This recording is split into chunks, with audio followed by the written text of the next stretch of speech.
What were you just saying? There are billions of people on the planet and something about you? I just heard you mumbling something to Michelle out of the corner of my ear. Was this interesting or significant? I mean, I just heard... No. Michelle gets a warped sense of pleasure trying to goad me into a comedic exchange about something that I find completely unfunny. Goad? Goad. It's the only thing I have on you, Fester. I mean, there's nothing else that really gets you except for this. There's one thing, one big thing that instantly makes me think significantly less about a person. All right, so wait a minute. You're suddenly thinking significantly less about my wife, Michelle, over here? And Michelle knows she's the bulletproof exception. So Bulletproof exception. This time, baby, I'll be bulletproof. There are few people in this world that I hold at such a level that they can't do anything wrong. Just spit it out. What did I hear? Do you want me to do it? I just heard something about you're the only one out of billions. Yes. You know. Go ahead, do it. So Michelle. that intrigued me. It's a Wednesday. She's like, I come in this morning, right? You're looking at your prep. You're watching TV's blasting, the radio's on, right? It's pretty loud in here.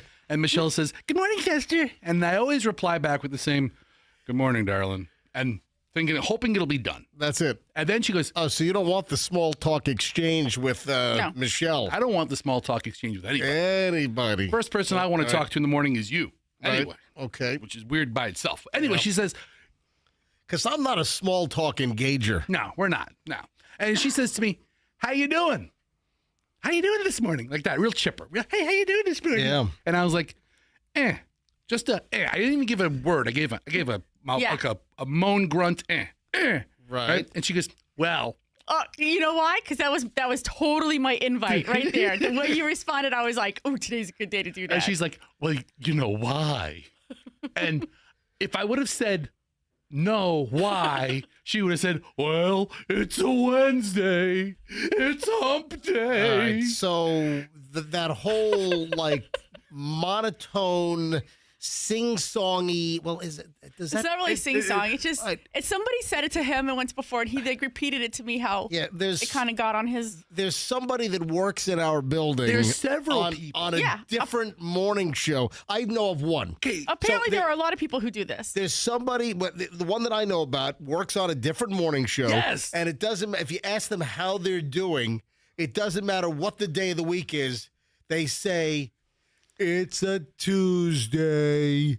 Right. It's a Monday. I'm doing really good for a Tuesday. And for today, it's a Wednesday. Oh, and then next week it's going to be Monday again, and I'll have to exchange awkward pleasantries with this person I barely kind of like. If you ran into them, let's say at Target over the weekend, would they say, it's a Saturday?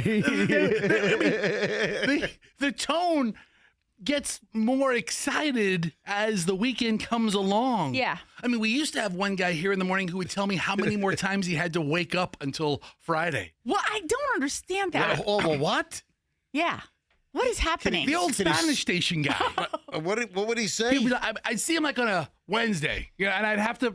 I have to Right. acknowledge him. I can't Sure. just be like, Frankenstein and walk past him. So, hey, man, hey. Then there's the obligatory, how are you? Which I don't care. Como Yeah. está? See. And he goes, well, 2 more alarm clocks before it's Friday. Oh, God. 2 more alarm clocks before it's Friday. So that was a Wednesday That was answer. the answer. Wednesday, because in 2 more alarm clocks, it's Friday. On Thursday, would it have been 1 more alarm clock before it's Friday? But it would have been a longer sigh before the answer on Tuesday. I was like, how are you? It's And he's like, a Wednesday. We ought to call that individual down. Next time we see him in the hall walking by and we're on the air. It's the old guy. We ought to. What are you saying? No, the Spanish. I'm talking about the current employee that it's a Wednesday. He doesn't do it. He's great. The old Spanish team, they fled for some other Yeah, place. they got picked up a couple of pesos and Yeah, vamonos. they got more pesos. But They did. but the daily greeting, whenever anybody in any circumstance, the only thing they have to do is reference the day. I instantly. It's a Wednesday. I mean, if you never want me, Womp. but then That's like droopy dog or something. But you know what? Tomorrow it's Friday Eve. Oh, because today's Wednesday, tomorrow's Thursday. It's Friday Eve. Yeah. Enough of this. That Michelle pushes my button, tries to push my button every morning. Oh. Anyway, she goes, you know what today is? And I don't bite. And I looked at her straight face, I said, I know. There are 8.5 billion people in this world, and I'm the one person you don't have to tell because I know. That's what the one person in the billions on the planet thing that I kind of heard out of the corner of my ear. 8.5 billion people, you don't have to tell me. Well, let me But tell it's you, so fun. Tell the rest of them. I do have to tell you something right now, Fester. What's that? I've been handed an edict this morning. Great. The edict came from Michelle on the way in this morning. Great. We've been given a hard show end time today. Okay.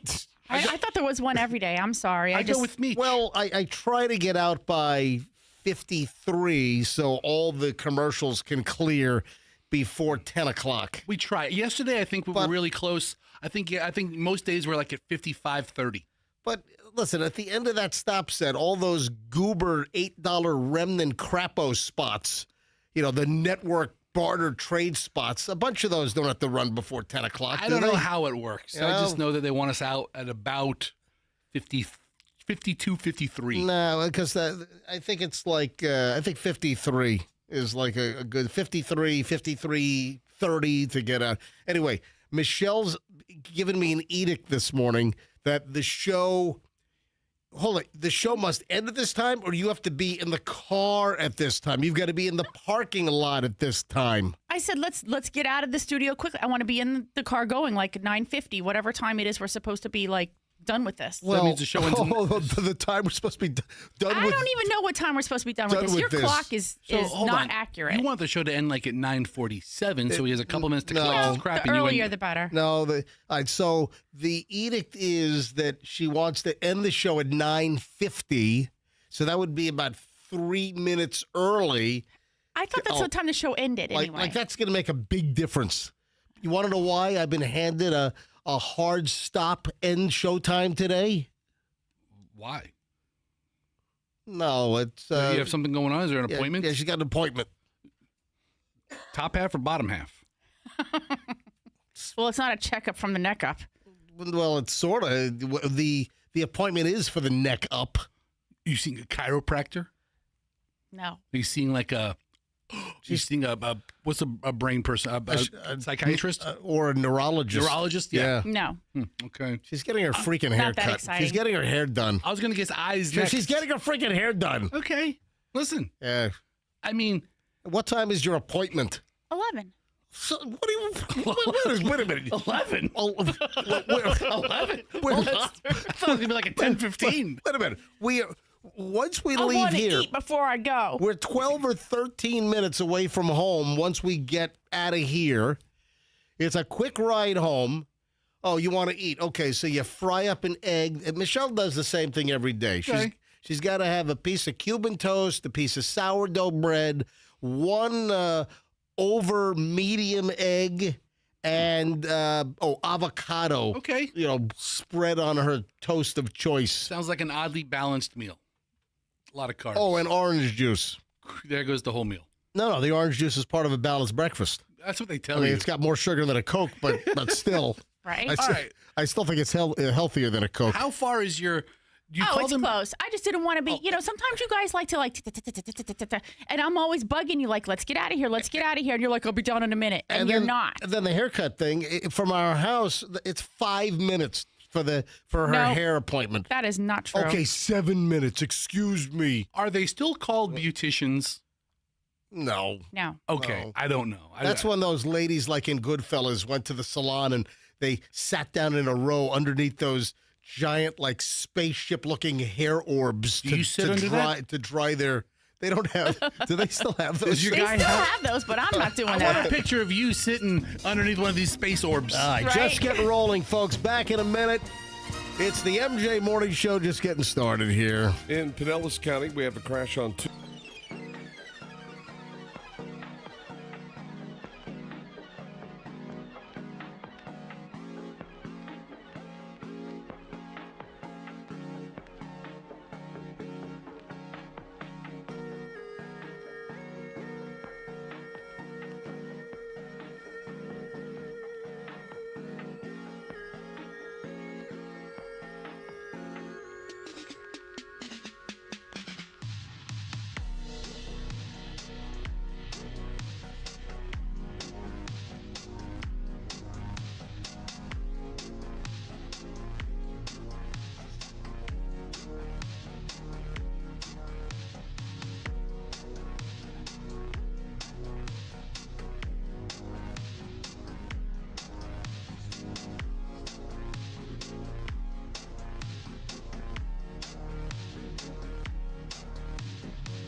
All right, 621 at the MJ Morning Show. So I had a little bit of a headache this morning. I don't know why. Oh.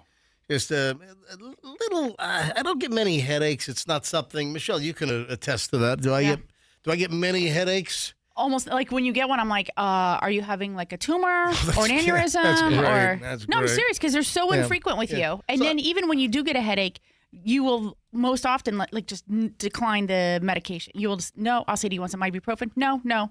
You'll try to sleep it off. Yeah, you give a lot more headaches than you get. I've got a little headache with something at the house that is being worked on. I got a little bit of a headache going on, and I think that's given me some Agita? some head agita. Yeah, so maybe that's part of it. I got an issue I got to deal with here, man. It's just I might have a big giant problem brewing, which I It gives you a headache. Might have to blow this thing up on the show. Blow it up.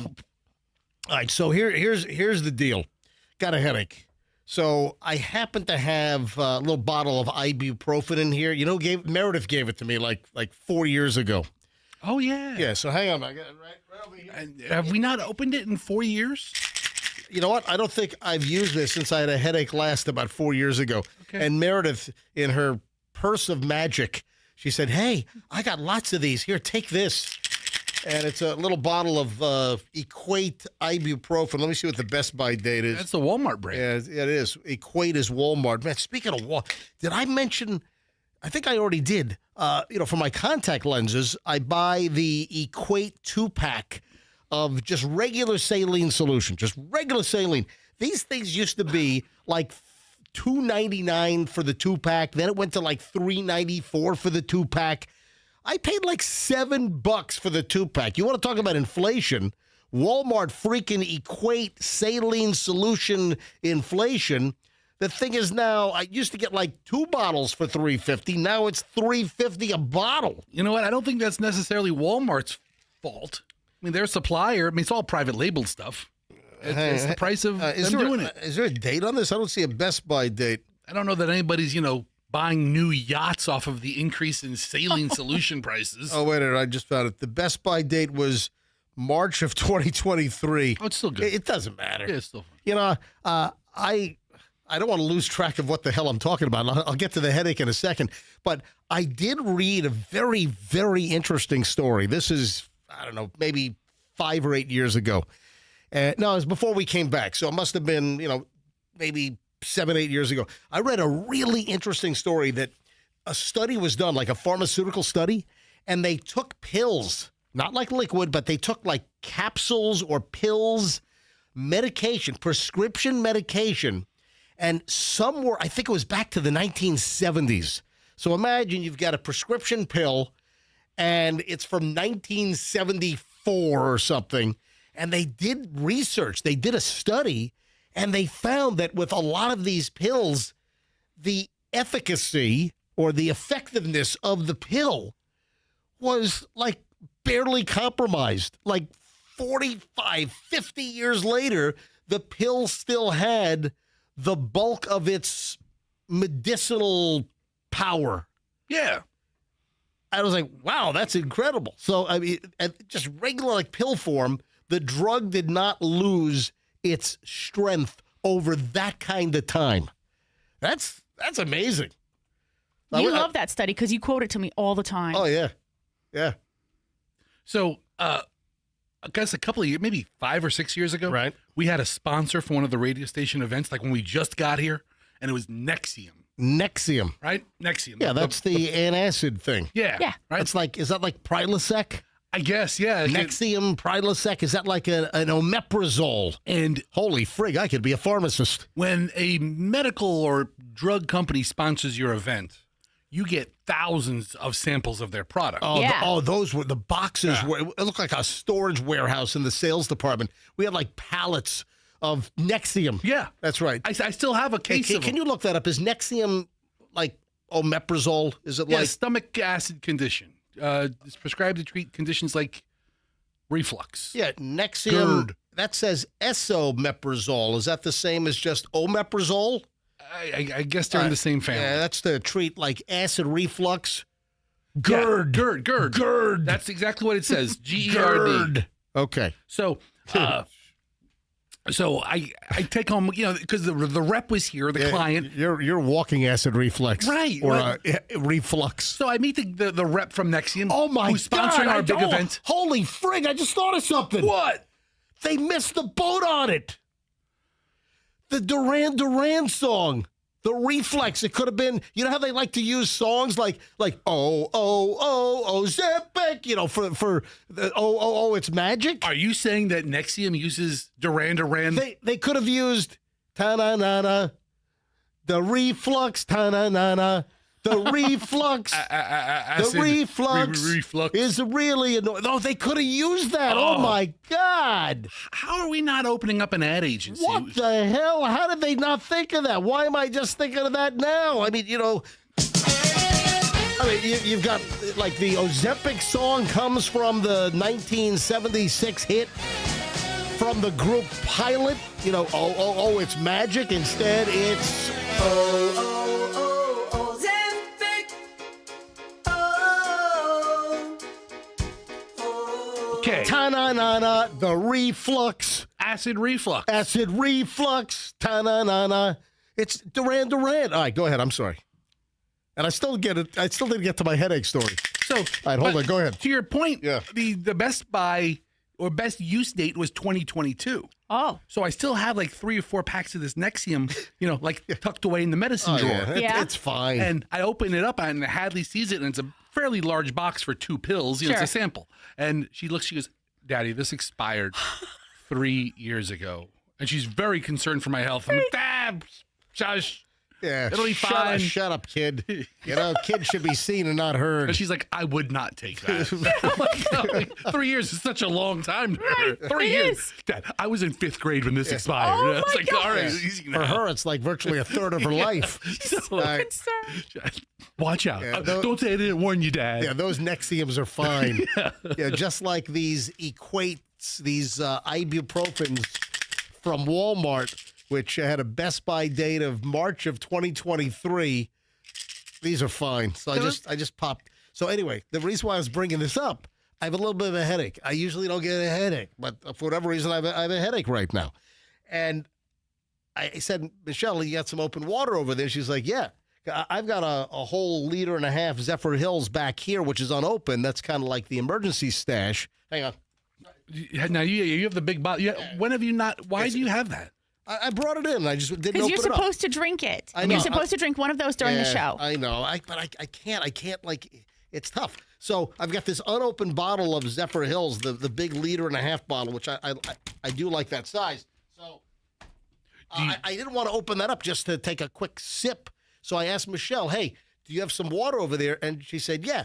So I go over to get the water, and then she says, don't touch that to your mouth. Yeah. I'm like, wait a minute. You jam your tongue down my throat. But, Yeah. But I'm with him on that. But I don't touch my mouth to the water No, bottle. I didn't want you to drink it and then whatever. backwash into there. I hate that. That's a different story. Don't backwash. Right, Okay. but if I say don't touch it to your mouth, it eliminates the whole thing from happening. But if I said don't backwash, he'd be like, I won't, and then he'll take a sip and then. So I did the mouth pour. I held it like half an inch over my mouth, and I poured the water in because I was instructed, don't touch the water bottle to your mouth.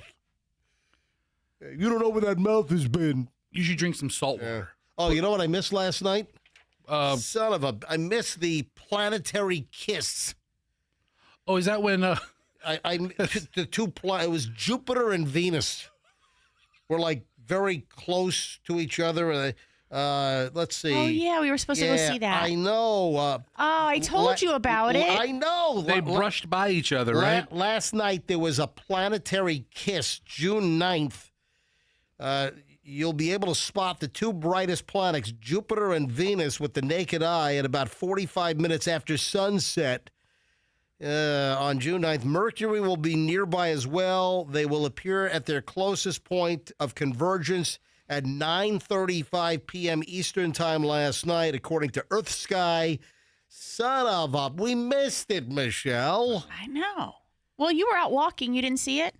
You know what? I got back at 8:17 from my walk. Oh, man, I had a run-in with 2 clowns on e-bikes last night. I got to get into that later on. Sure, you did. Yeah, I got a bunch of hoodlums, so little hoodlum kids on e-bikes, little bastards, little turds on bike. I've got a story to tell later on. I see you're worked up. How Anyway. often does these planetary kisses happen? I don't know. Let's see. Venus and Jupiter appear to align about once every 13 months. That's not that rare.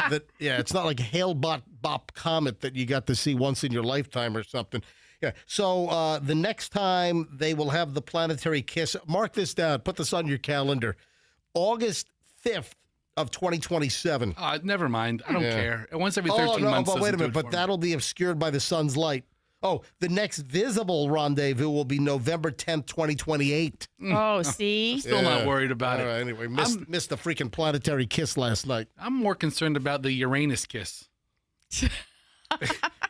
Already. I mean, I that usually happens at night too. Don't touch that to your mouth. Ugh. All right. All the godforsaken things I put into this face. All right, 6:32 at the MJ Morning Show. When we return, it's morons in the news. Good pile next. We have an accident on 275.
It's the Curb Your Enthusiasm transition music. It's perfect. I like it. Yeah, I have one more. Hang on. How about this one? I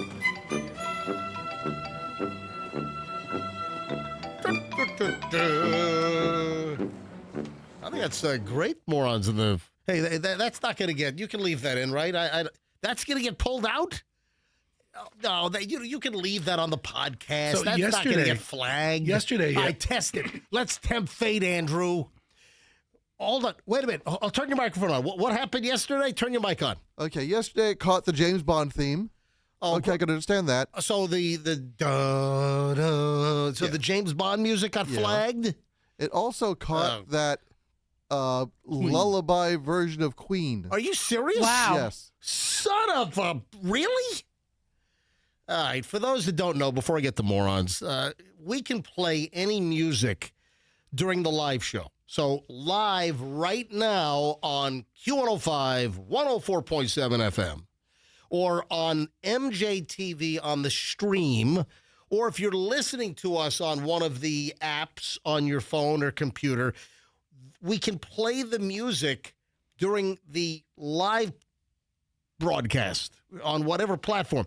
It's on the replays. It's like the replay of MJTV after it's live, and the video is then available archive-wise to watch anytime. That's where it gets flagged because we don't have the clearance, the licensing for the replay. And the same thing goes on the podcast. And now the algorithms and the AI crawlers, they're like detecting this stuff. It used to be sometimes it got detected a year later. Oh yeah, we've banned this or blocked this video, or we've removed this podcast. Now it's happening like turn on your mic again, Andrew. So it gets detected like what, almost instantaneously? How are you given the feedback or the information that we've violated copyright replay laws? YouTube catches it sometimes the moment it's saved, right after the show is done, we save it. That's fast. And sometimes it does take a little while. Could be an hour, and we find out. All right, so yesterday's show, we were talking about the potential for a black James Bond and Idris Elba, who I think is tremendous. I love the guy. I think I would absolutely... What are you crinkling over there? I have a muffin. This muffin is something that was stolen from a hotel breakfast place. I just hear while I was on I'm my trying trip. to do the show, and I hear crinkling, and Fester's just is crinkling a snack item. We were at like Country Inn. Can you crinkle during the commercial breaks? I was at like the Embassy Suites in Chevy Chase, Maryland one night. Right. And I think we took this from the hotel because Hadley's like, maybe we want it on the road. And this muffin made its way into my red bag, which has my toiletries in it. It looks all smushed. Yeah, it looks all smushed. And I'm thinking, do I still eat it? Do I still eat it? I don't know. I mean, it's still good. Yeah. All I hear is this freaking crinkling. Yeah, I get it. I mean, how distracting can you be? You make all kinds of superfluous, extraneous noise during the show. Not deliberately. Oh, yeah. But yeah, anyway, if you... I don't even know where I was. Something about me eating a muffin? No. So Idris Elba. No. So we played the James Bond music yesterday because Idris Elba, the actor, said, there'll never be a black James Bond. And I'm like, why the hell not? You'd be because there was kind of a buzz or a rumor, could he be the next James Bond? And, is that a decoy? Is he potentially going to be the next James Bond? No. He would be. I would absolutely love him as James Bond. Absolutely. All right. So we played the 007 music yesterday when we talked about that. That got flagged. And then I played some... Fester fell asleep during the commercial break, and I found... I was looking for the lullaby and good night, and I went to YouTube while Fester was sleeping. We come back from the break after Fester was sleeping through the whole freaking commercial break, and I found lullabies from Queen music, like Bohemian Rhapsody, like in lullaby style. And we played that, and I guess that got flagged as well. Oh, what about Madonna and the lasers shooting from her crotch? We played surprisingly did not get flagged. Oh, that didn't get flagged. We Wow. played, we played 5 seconds from the new Madonna song and the video where literally green lasers shoot from her crotch, from her hoo-ha. What about the Taylor Swift song for Toy Story 12? Oh, did that get flagged as well? That got cut out, yeah. Oh, yeah. Okay. Yeah. So we played a little bit of Madonna because, again, green lasers in the new Madonna video. Lasers shoot from her hoo-ha. Yeah. It's the best video I've seen in 15 years. And I probably should do some morons in the news at this point. Sure. What do you think? Go ahead. Or not. Either way. The banana chip bandit has been busted. This was a woman that tried to rip off Publix. Yeah, the banana chip bandit has been apprehended. A bizarre crime spree ended with the arrest of a 59-year-old woman right here in Florida for the theft of about $300 worth of banana chips from Publix. Is this like the Publix store brand? Cops charge that Annette Nichols has repeatedly swiped the banana chips. This is all she stole. Was she addicted to banana chips? You just walk in, you open up a bag of banana chips, do your shopping. You know what, Fester? I'm not going to fall for the banana chip in the tailpipe. I'm not going to fall for the banana. So cops allege or charge that Annette Nichols repeatedly stole banana chips from a Publix near her home in Vero Beach. Over the past few weeks, that's a lot. $300 in banana chip. They're $7 a bag, right? $6.49. Okay, yeah. So over the past weeks, she's been coming into the store and stealing the same one piece of merchandise repeatedly. The $6.49 bag of banana chips, according to the arrest affidavit. Lorenzo Altamira, a Publix deli manager, told cops that Nichols had stolen banana chips on 6 separate dates. Wait a minute. Can you, Michelle, do the math? $300 divided by $6.49. That's a lot of freaking bags of banana chips.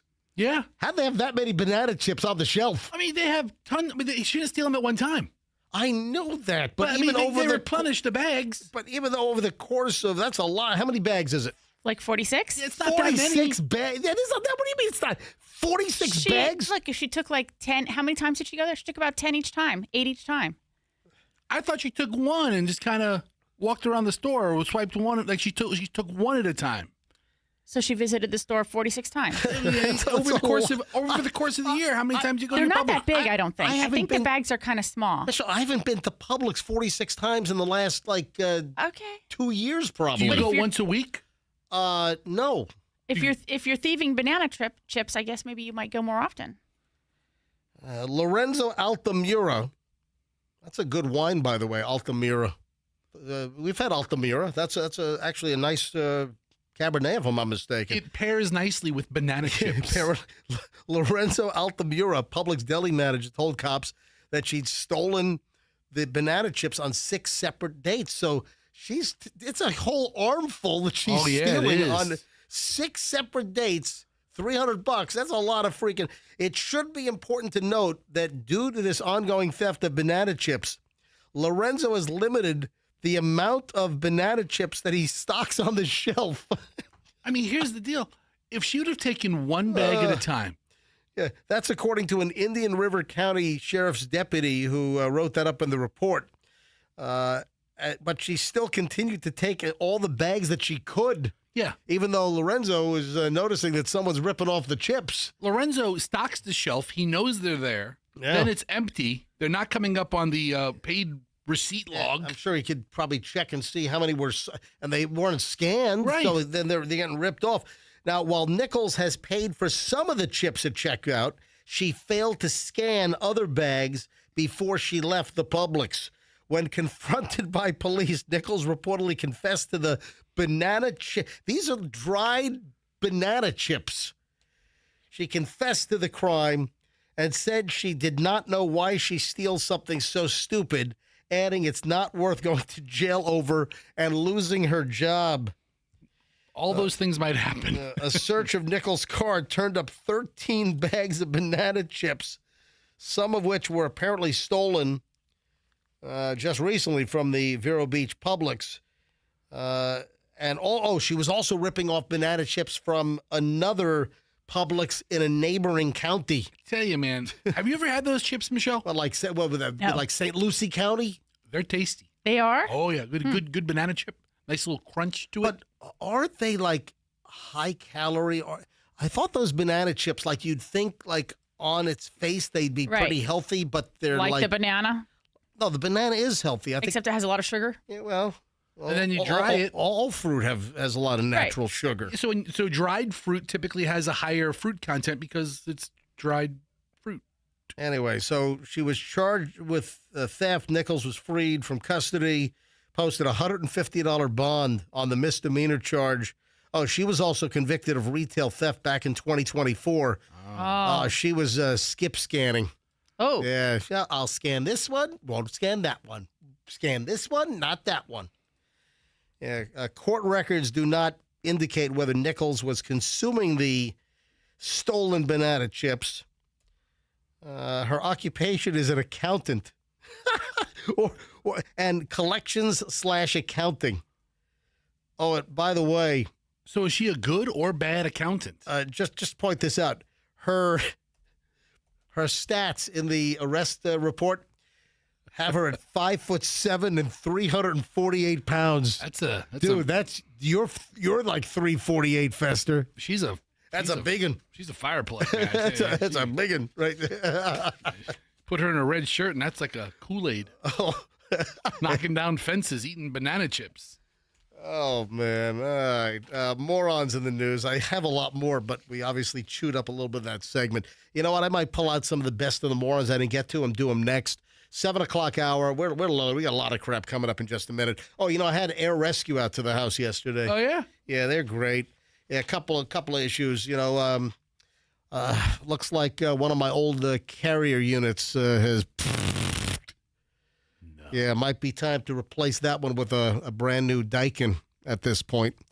Yeah, so my 4-ton, the 4-ton carrier unit. That's the workhorse of the house. Oh, the Fester. It's dead. The 4-ton. Yeah, so Air Rescue is out. Looks like could be like the huge board went. And it's like a $3,000 part. Do I want to dump that into a 10-year-old condenser or just put in a new Daikin? Anyway, Air Rescue is fantastic. I texted Kenny, and they were there quickly. But you know what? It's not like, oh, MJ, you got special attention. No, I got a direct message from a woman literally like while I was scuba diving last week. Hey, called Air Rescue. They were out to my house within hours. Thank you so much. Listen, any air conditioning issue that you might have, folks, airrescue.com, formerly Plan B Air Conditioning. They just folded Plan B into Air Rescue, so it's all Air Rescue now. If you have any air conditioning problem, you want airrescue.com, 888 never wait. Right now, they got the tune-up for summer. Make sure your system is in great working order. $59 tune-up. It's regularly $99. If you need a new air conditioning system, $500 off for June. If you do need a new unit, $500 off. And if you mention me, MJ, 10% off whatever you need with Air Rescue. Mention me, MJ, airrescue.com. That's airrescue.com. Hey, roofing. We have a brand new sponsor here on the MJ Morning Show, and it's Hendrick Roofing. Now, I go way back with Hendrick Roofing. It's great to get them on the show as an advertiser. So Hendrick Roofing put the original roof on our house when we built the house back in like 2004. So they did the original clay tile roof. Here we are 22 years later, time for a new roof. The older underlayment back then was like the 90-pound paper, I think, and then the hot mop with the asphalt. Oh, man, the technology is unbelievable now. They're using this peel and stick, like rubber membrane. I've got this MTS and then TU Plus on top of that. It's like impervious. And then a new clay tile roof. They did a wonderful job. Folks, I used Hendrick Roofing at my MJ house 22 years ago and just used them again for the brand new roof. It's a big job. Any roofing issue that you have a leak, you need a new roof. Oh, they're metal roofing experts for metal and commercial. It's not just residential. They are commercial roofing pros. Remember, folks, any roofing issue that you have, you want Hendrick Roofing. That's hendrickroofing.com. They've been Pinellas-based for like 60-plus years. Family company, hendrickroofing.com, 727-531-1025. Hendrick Roofing for any roofing problem. I stand by these guys. They're fantastic. And, of course, tell them that MJ sent you. I have in my hands the June specials at Genesis of Tampa. First of all, you got to know that Hillsborough County, Tampa has a Genesis dealer now. There was a time up until last August, there was no Genesis dealer in Tampa. You had to go to a different county. Well, now, guess what? Other counties can come to Hillsborough, come to Tampa, and shop the best deal to buy or lease a new Genesis. And at Genesis of Tampa, by the way, people love these vehicles. They keep going back. When leases expire or they want a new one, the Genesis people, they are a loyal crowd. The cars are fantastic. The SUVs are fantastic. Hey, it was the GV80 that saved Tiger Woods' life because he rolled the freaking thing 17 times while he was all pilled up at that golf tournament in California some years ago. All right, so in June, it's the summer of savings. Pick up a new Genesis, no payments for 90 days. So June through August, you buy a new Genesis, no payments for 90 days. Genesis of Tampa, right at 275, right off of Bears. It's right at Bears and Nebraska. It's genesisoftampa.com, and tell them MJ sent you. At 6:58, the MJ Morning Show returns in minutes. Don't move. We have an accident on 270.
Show. Hey, folks, MJ here. Fester over there. Michelle over there. Don't forget, we're on MJ TV every morning, so you can watch us in the studio. We've got 4 cameras. Hey, did they ever fix my color shifting camera? It seems like, for whatever reason, like the first couple of segments every morning, like my camera color shifts. What is it? What was that, Andrew? Oh, because the room's too dark and the sun's still coming up. Anyway, you're telling me they can't fix it?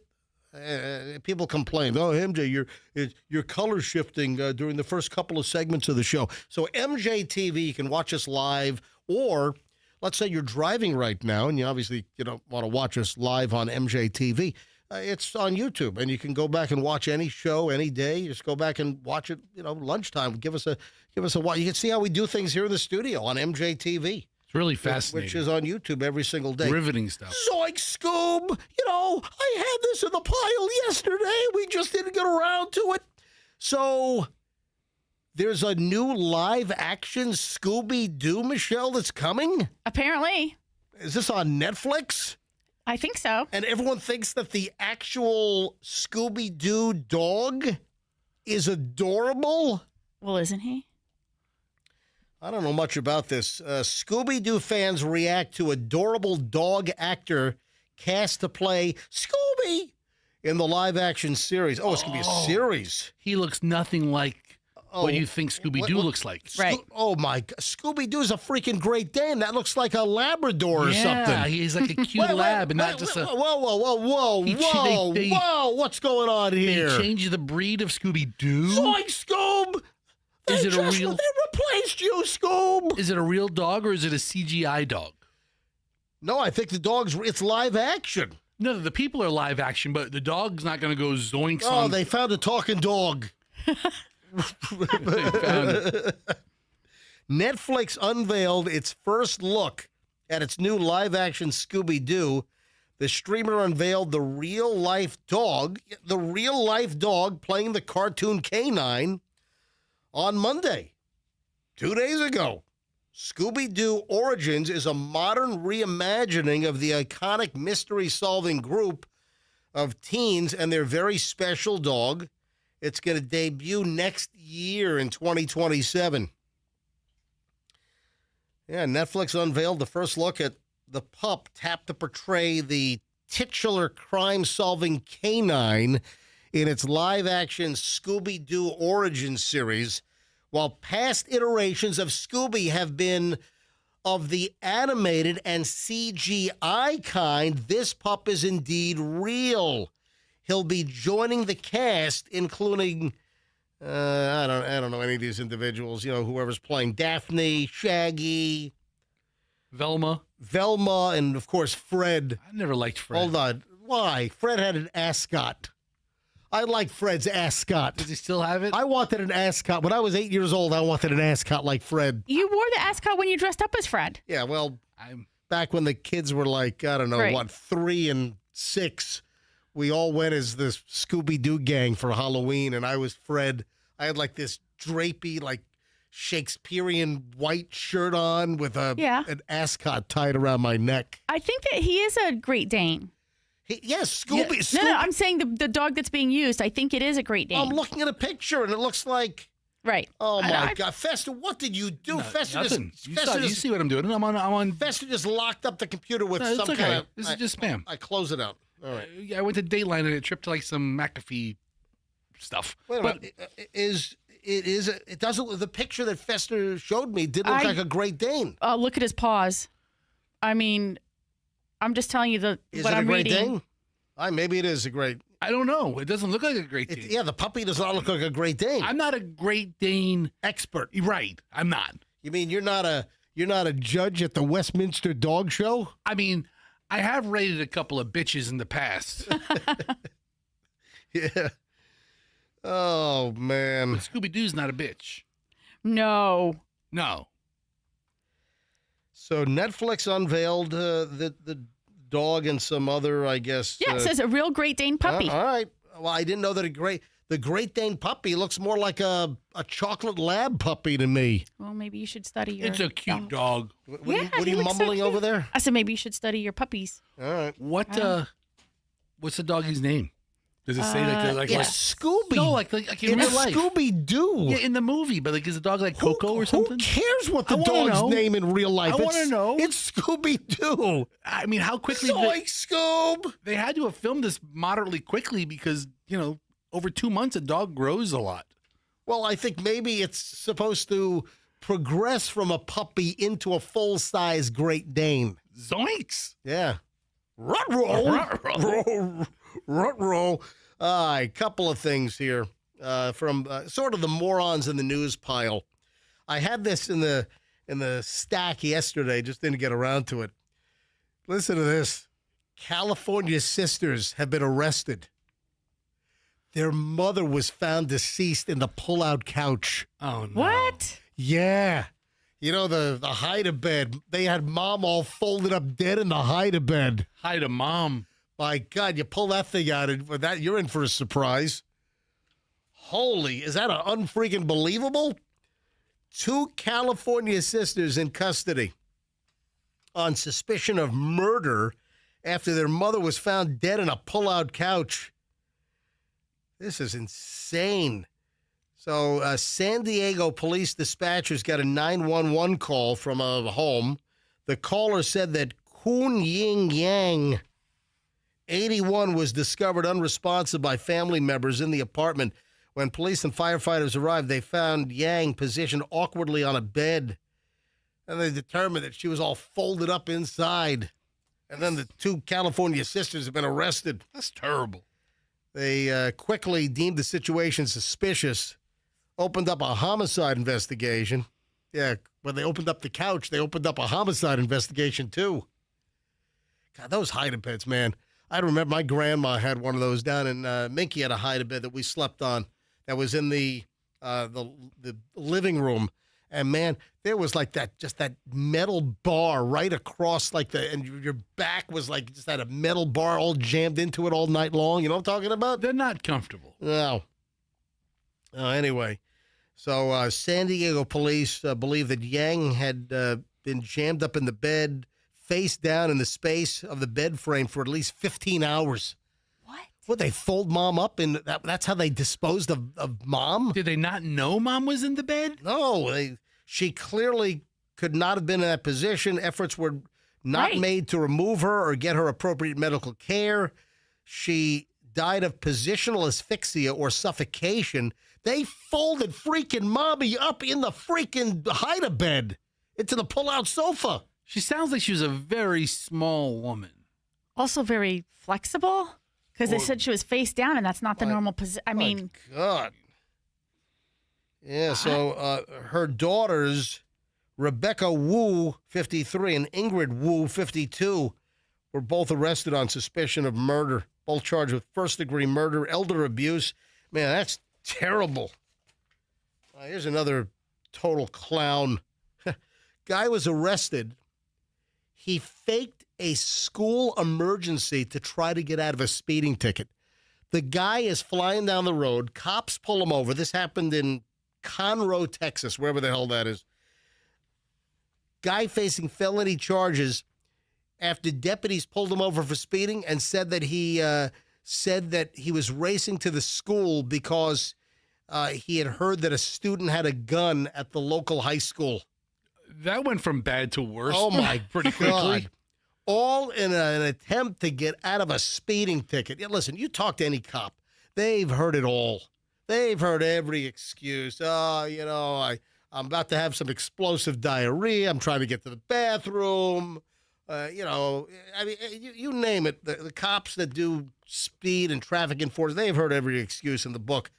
But that takes a special kind of moron to say, oh, yeah, I just got word from my kid. There's a gun at school. I'm racing to school.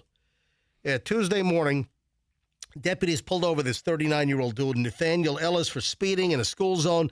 When deputies approached him, he claimed that he was speeding because a student at Conroe High School had a firearm and was involved in an altercation with his son. Anyway, made the whole damn thing up just to try to get out of a speeding ticket. He's in a lot more now it becomes trouble. felonious instead of a little speeding ticket in a school zone. Conroe is north of Houston. Is that where it is? Yeah. And why do you got to talk like that when you're talking about Conroe, Texas? Well, everybody from Texas sounds like this. Do they really? Well, half of them. Oh, yeah. All righty then. So, what a bonehead. Yeah, fabricated the story. No gun was found. They locked down the school. There was an emergency response. What a schmuck. He was arrested and charged with filing a false report, eliciting an emergency response because of the fictitious story involving a firearm in a classroom. That's the worst excuse you can ever give for speeding. That is a felony. That is like, he's going to go to state prison on this one, I bet. None of this is going to work out for this guy, especially in Texas. Total turd. Yeah, Texas turd. Yeah, here's a lovely guy, 79-year-old Florida guy. Of course he's Florida. Of course. Caught holding his genitals on his lawn in front of teenagers. Anyway, that's a special guy. Yeah. And this, of course, is Polk County. Grady Judd held a little, I guess, a video presser on this thing. Of course he did. This is while we were on vacation. I just thought this was important to mention, that if you're a 79-year-old guy, don't stand on your front lawn holding your wangage in front of kids in the neighborhood. It's a public service here on the MJ Morning Show. Yeah, so while we were on vacation last week, Polk County Sheriff Grady Judd said on Wednesday that 79-year-old Gary Golter was caught holding his genitals while watering his lawn in front of teenage girls. So wait a minute, the guy's out there with two hoses. Yeah, at least He's watering his plants. spraying the plants with one of them. You can hold one hose, Gary, but you shouldn't be holding the other hose, Gary, on your front lawn in front of teenage girls, you creep. What a weirdo. I'm watching Sheriff Judd's little morning briefing Yeah. talking about. Is this the briefing on that? Yes. Oh, you It gotta is? play it. Yeah, I played a little bit here. Let me hear. Again, we missed this from last week because we were. I want to point out that this event happened at the suspect's house Yeah. Yes. Thank on you. Sunny Wood Circle. Oh, You got that? was Sunny Wood? This is Gary Golter. It was sunny, and he was watering his grass And there was wood involved. with a hose in his right hand, They got video. Look at and he that had video. his crank in his left hand. He had his crank in his left hand. I I love don't it. even know how to say this, but he was doing this in front of 16 and 13-year-old girls, Oh my! and we don't like it. No. So we arrested him. Yes. That's it. That's all the information you need right there. Sunny Wood. I love when a sheriff says that this 79-year-old guy who's holding his crank. Crank. That's a great word. Oh, man, that's tremendous. You gotta love Grady Judd.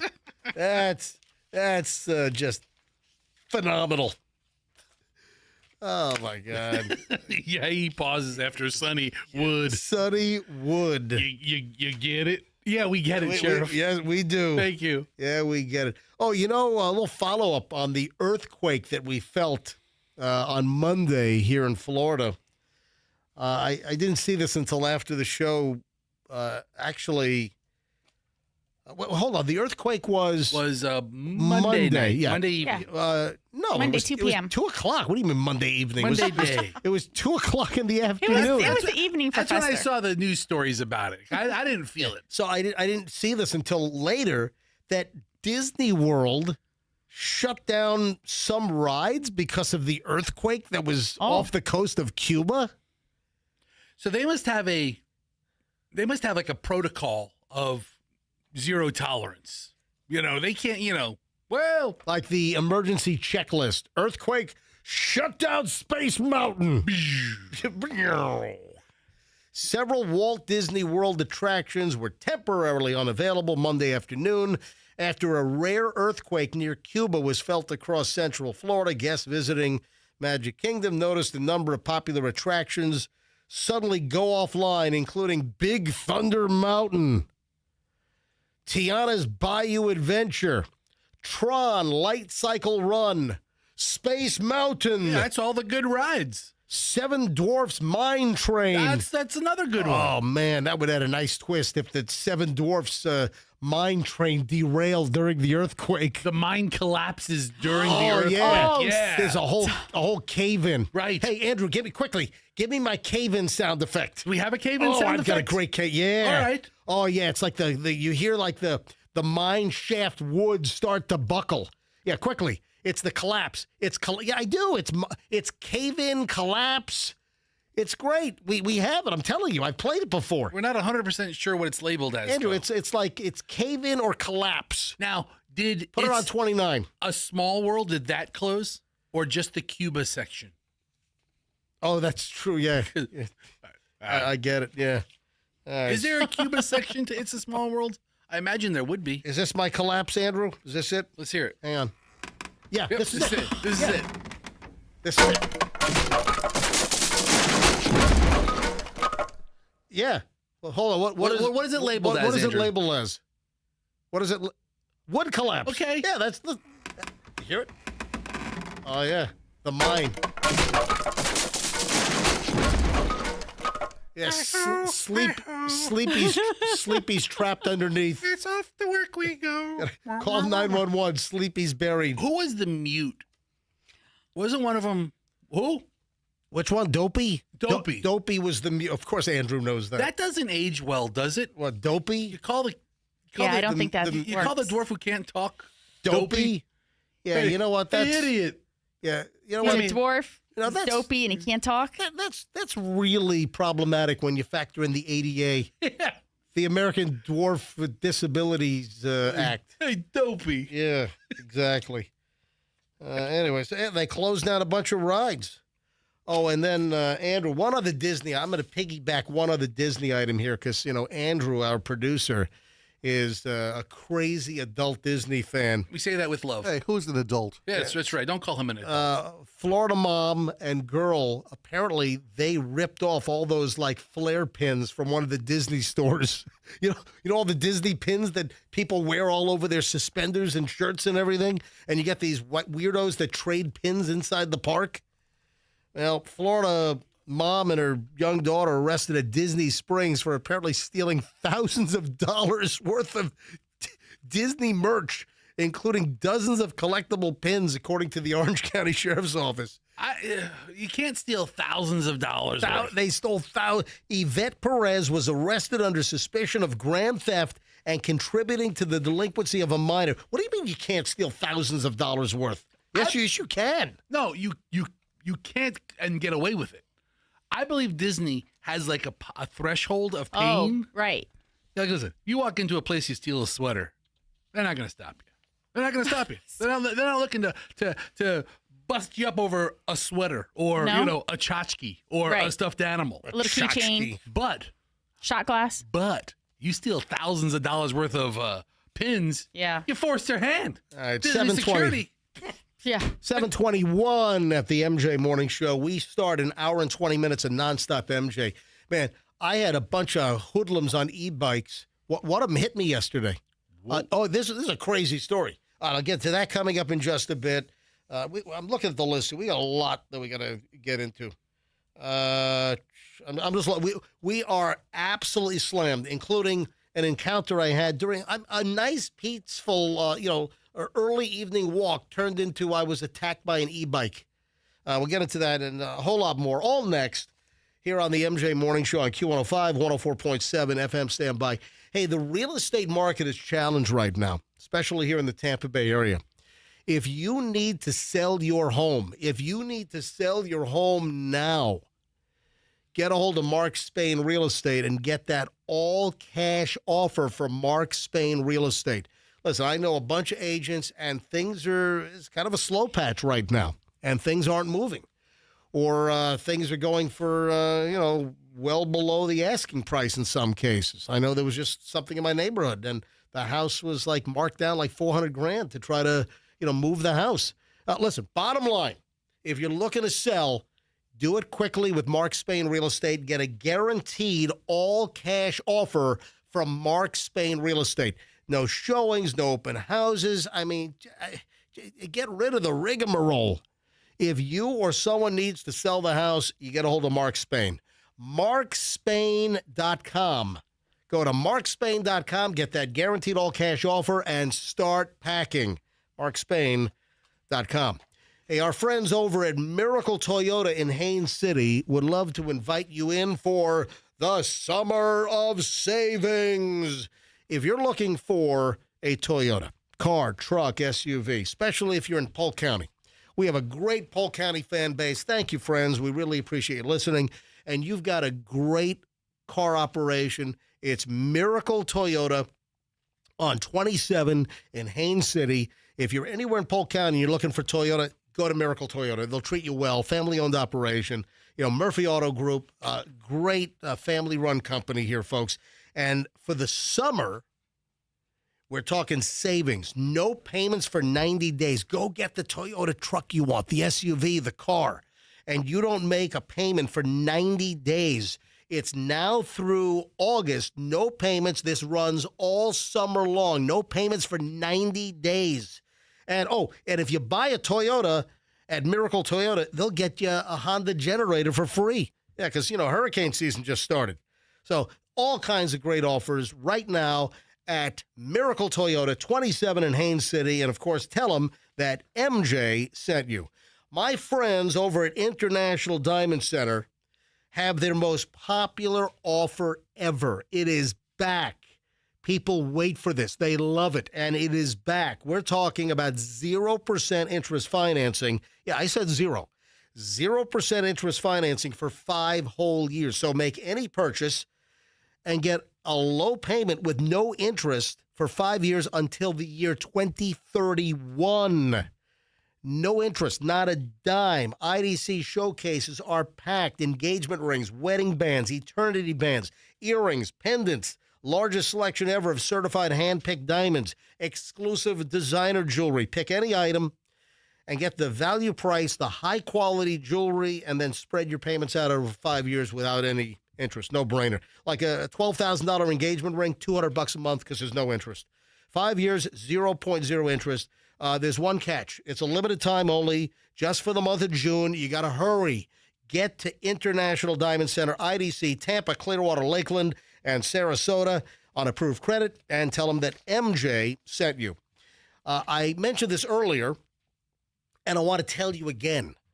Had air rescue to my house last night. I called up Kenny. I'm like, Kenny, I got a problem. Yeah, so one of my old carrier units just not working. Communications failure. Yeah, up on my throat. What we have here is a failure to communicate.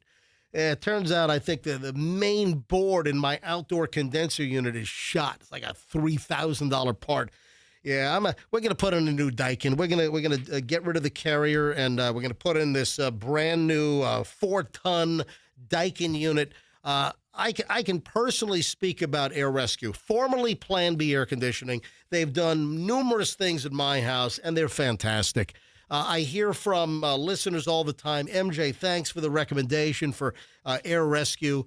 Any air conditioning issue, go to airrescue.com. Oh, if you need a new system like me, for June, $500 off. And then there's the MJ discount.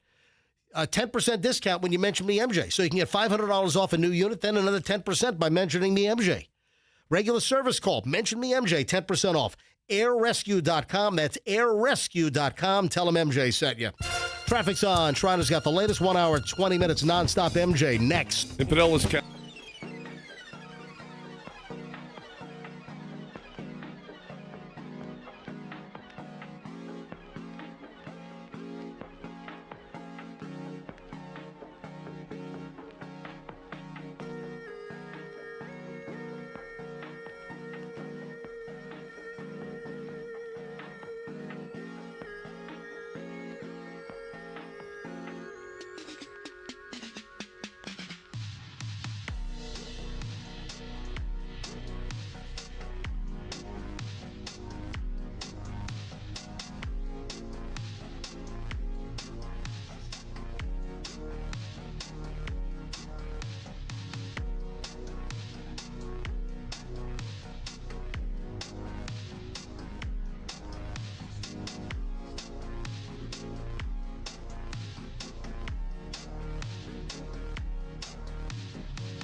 to over an hour and 20 minutes of nonstop MJ right now, and I will launch this segment with a bunch of little freaking hoodlums. Man, these e-bikes are out of control. Oh, you know what? We're going to have Chief Burkaw on about 8 o'clock or so, a little after 8. So Chief Lee Burkaw, Tampa Police, the chief announced his retirement yesterday because he's going to become like an associate professor, like teaching criminology at USF. Michelle, you're alumni. I am. Yeah. Go Bulls. Yeah. So, we're going to have Burkaw on, and I can ask him about, these e-bikes. I'm just doing my walk. I'm just trying to enjoy. Where the hell's Fester? Fester! Indisposed. What do you? I don't know if he can even hear you. Did he have to run to the bathroom? He might have. What's going on with him? I don't know. The stomach a rumbling? He kind of ran out. Andrew, can you see if Fester's okay? Do you want him to go in the bathroom and check on him? Hold on. Did he say he had to go to the bathroom? No, but that's the thing. Normally, he says where he's going, right? And when he doesn't say where he's going, that's the bathroom. I think so. Mm-hmm. Yeah, Fester is not here. We're like, and the fact that he's not like running from the kitchen room. Dude, I'm telling my e-bike story. Which, hold on, where did you go? Well, that's a loaded question. All right, just listen. Don't direct. All right, first of were all, you in the bathroom? Do you have a problem? Okay, well, I don't know if it's a problem. You said so many questions right there. So the 6-minute commercial break was not long enough for you to do your business? Well, first, I always like to sit in here during most of your live commercials. I did. It's like a comedy routine. I did 4 minutes of live commercials, and you're sitting here during the entire 4 minutes? Well, I have two of them. Instead of going to take care of your personal business then I was like, during the commercial break? I think I want a cup of coffee. So I made a whole cup of coffee right here. Yeah. Right? Using the mug remember this company? They sent us all kinds of fun stuff and wrote. Anyway, then I was like, what? I probably want a second cup of coffee. So I have a standby cup of coffee right here. All right, listen. Right? Hold on. Yeah. Then I'm like, oh man, we're going to talk for an hour and a half and I'm going to drink 2 cups of coffee. I better, take some pressure off the old tank right now. So then I went to the, little boys' room. Do this when I go into the commercial break, not like chewing up 2 or 3 minutes of time when we get back. Then I have to make the coffee. I have to put creamers in it. Then I have to put the sugar in it. I was just about to tell the story that I'm out for my walk. These e-bike maniacs. And we've had, over the last couple of years, we've had some crazy e-bike riders. Do you remember the little snots that were driving across people's lawns? Remember I told the story? And one of the kids had like flaming orange hair. Yes. And he was like, Oh, hang on. Andrew said that's a best of seg. Did that just run? Hold on, Andrew, turn your microphone on. So this is timely. While we were on scuba vacation last week, the best of segment ran with the e-bike maniacs in my neighborhood. The kids flipped me off. Yes, you had an anonymous caller on with you who also witnessed these two. Yes. So I've had a history of viewing these e-bike freaking little delinquent turd maniacs in my neighborhood. Yeah. Yeah. What are you laughing at? Fester's squished muffin. So I don't want to distract you. Yeah, we would never want to distract you. I don't want to distract you, but let me distract you.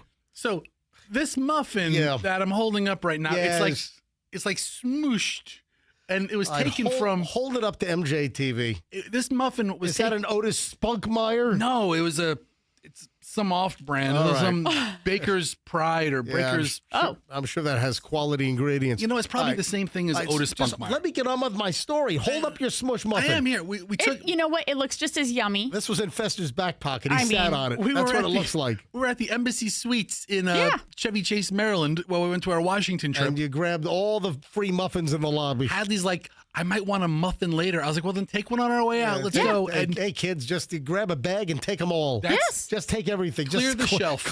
Clear the whole buffet out at the Embassy Suites. So it ended up in my toiletries bag somehow, and it's been squashed and sat on, and now I have this. It's still edible, right? Yes. Yeah, sure. Of course it is. It's just it's reshaped. All right. I'm sorry. Reformed. But yeah, if you want to see my squished muffin, check it out on MJTV. It looks delicious. On MJTV right now. And folks, just so you know, if most listeners listen to us live on 104.7 FM, but of course we have the ability to stream us on all the major streaming platforms. But you got to know we're also on MJTV every morning. We've got 4 cameras in the studio. The entire show is on TV. Watch us do the show in the studio. Watch us live. Just, do a search for MJTV, MJ Morning Show live on YouTube. You'll find it. And then you can also go back and watch, like if you're driving right now and you want to see the muffin. This did not work out well. This muffin it's crumbled into sawdust at this point. Is smithereens the right word? When you get to, if you're listening on the regular radio and you want to see Fester's smushed muffin, later on you can just search for MJ Morning Show, MJTV, live on YouTube, and then you can watch the playback on any show. So check us out on MJTV if you're not able to watch us live, because you can watch it anytime. All right, back to my e-bike story. So this is actually very pertinent and timely, because during the best of last week, we have the story about these 2 maniacs. One kid had like dark brown or maybe even black hair, and the other kid had flaming orange, like Carrot Top. And these are some rude little bastards. And this is a couple of years ago that this happened. And they were cruising through our South Tampa Beach Park neighborhood, driving the e-bike. And it was one. One was driving, and one was hanging off the back. And they're driving across people's lawns. I'm like, yeah, what are you doing? And then they flip me. I get double-barrel flip-offs. And then they take off. And then I guess someone called in and said, yeah, I know these little maniacs. Anyway, 2 additional maniacs yesterday. I'm doing a walk. Michelle, I left the house at what? About 7:15 yesterday. About 7:15. Leave the house, put on the 20-pound weighted vest, head out for a 3-mile trek, a little fast-paced walk. And I'm walking, and there's a little fork in the road in this part of the neighborhood, and there's a yield sign. And I have the right-of-way. I'm just walking. I'm the pedestrian. I have the right-of-way anyway. And here comes an e-bike, nearly takes me out doing probably 45 miles an hour. These e-bikes are a freaking menace, folks, I'm telling you. And especially driven by, I would say maybe 14-year-olds. That would be my guess. Maybe 14 years old. The first guy, not even a care that I'm a pedestrian, that they have a yield sign, flies by me within like a foot of me at probably 45 miles an hour. And I'm like, oh, my God. And then here comes his friend behind him, and he's flying, and I'm still like in the middle of the road, and I'm like trying to get out of the way, and he slams on his brakes because he's about to plow into me, actually hits me. Actually, he hit the head. At speed, or just as he's about to stop? Maybe he was going 2 miles an hour or 3 miles an hour. As he's stopping the bike because he's about to hit me, ignoring like the yield sign and a pedestrian in the road walking, the handlebar hits me right in the forearm. So the handlebar hit me, and he's like, sorry, didn't mean to hit you. And then he takes off and pops a wheelie on his e-bike. He acknowledged you, right? He didn't say, screw you, old man. No, way, boomer. He didn't. I'm a Gen Xer, man. He doesn't know that. So he did not flip me off. But, man, these e-bikes are out of freaking control. Do the parents know? Now, the kids had helmets on. I will... they had like the motocross helmets on. Tell your parents you're responsibly irresponsible. Do the parents know? The parents buy these kids these e-bikes that'll do 45, 50 miles an hour. Do the parents know what these kids are doing out there? Hey, Mom, hey, Dad, we're going out for a ride. Yeah, recklessly almost hitting MJ in the neighborhood. That would have been like top story at 11. Like the little like news teasers they do in between commercials of like the shows, local radio DJ killed by e-bike. Oh, my gosh. Details at 11. Cancel. And coming up tonight at 11, a well-known local radio DJ run over and killed by 14-year-old on e-bike. Tonight at 11. Can you picture like Wendy Ryan from ABC 28, Tampa Bay's 28 talking there? Well-known radio personality motored over by e-bike. Details at 11. Tonight at 11. Tonight at 11. Lead story. You know what I want to do? I want to go to phones. I want to go to the e-bike phones. The e-bike encounters? Yeah, I would like to go to e-bike encounter phones right now. E-bike encounters. E-bike encounters. It's the alliteration on the E. Is that what you had in mind? That's something like that. There's something there. What have you witnessed? What have you seen? I mean, I've seen plenty. The little running through people's lawns. I mean, ripped up people's lawns. And then these two kids last night almost plowing me over. I actually got hit in the arm by one of them. 800-990-1047. Have you seen maniacal e-bike riders? And they're kids that are being given, I mean, some of these bikes will do 60 miles an hour. All right, 800-990-1047. Oh, and if the two little turds that almost ran me over, if you guys happen to be listening, I know that school's out, so maybe they might not be listening, but if you have any thoughts on this, any comments, what have you seen? And then the e-bikes that'll be driving down the regular roads. It's insane. All right, let's go. Fire up the phones. 800-990-1047. Let's take your calls on anything you've seen disturbingly regarding e-bikes, reckless drivers, oh, look at the phones. They're all lighting up. Anyone know these two turds in Beach Park off of West Shore that almost ran me over last night? How about learning some freaking traffic laws? How about parents not giving kids e-bikes that do 50 miles an hour at 14 years old? How about that? I'm looking in the last couple of weeks, just headlines, e-bike children and accidents, and it talks about children's hospitals seeing a rise in e-bike injuries. Oh, it's all over the news. In South Florida, a kid blew past a stop sign and smashes into a car, 17-year-old in ICU. A 5-year-old remains in critical condition because he got hit by a car. There's a whole bunch of options here. If you've seen reckless e-bikers, have you gotten your kids an e-bike? Do you know what they're doing out there on the e-bike? Are they erratic? Yeah, exactly. Or irrational. Exactly. All right. 800-990-1047. I'd love to hear from you right now and what you've witnessed with an e-bike. Maybe one plowed into you. Maybe you almost ran one over with your car. Any observation regarding an e-bike? 800-990-1047. Let's go. John in Pasco. John, hi. You're first up on the MJ Morning Show. Go. Morning, guys.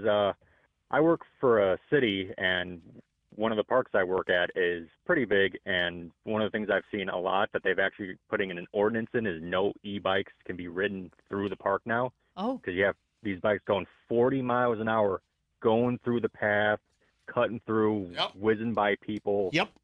I mean, it's been some close calls sometimes. Listen, again. They even had cops chase them down. Yeah, the first one was doing 35, 40 miles an hour and just flew right by me within feet.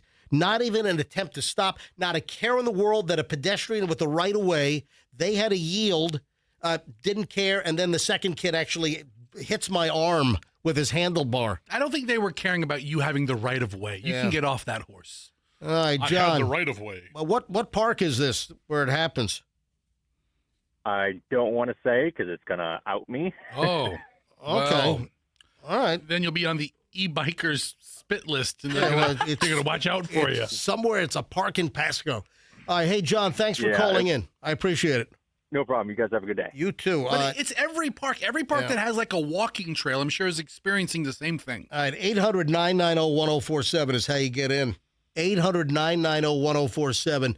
Nina in Riverview. Hi, Nina. You're on the MJ Morning Show.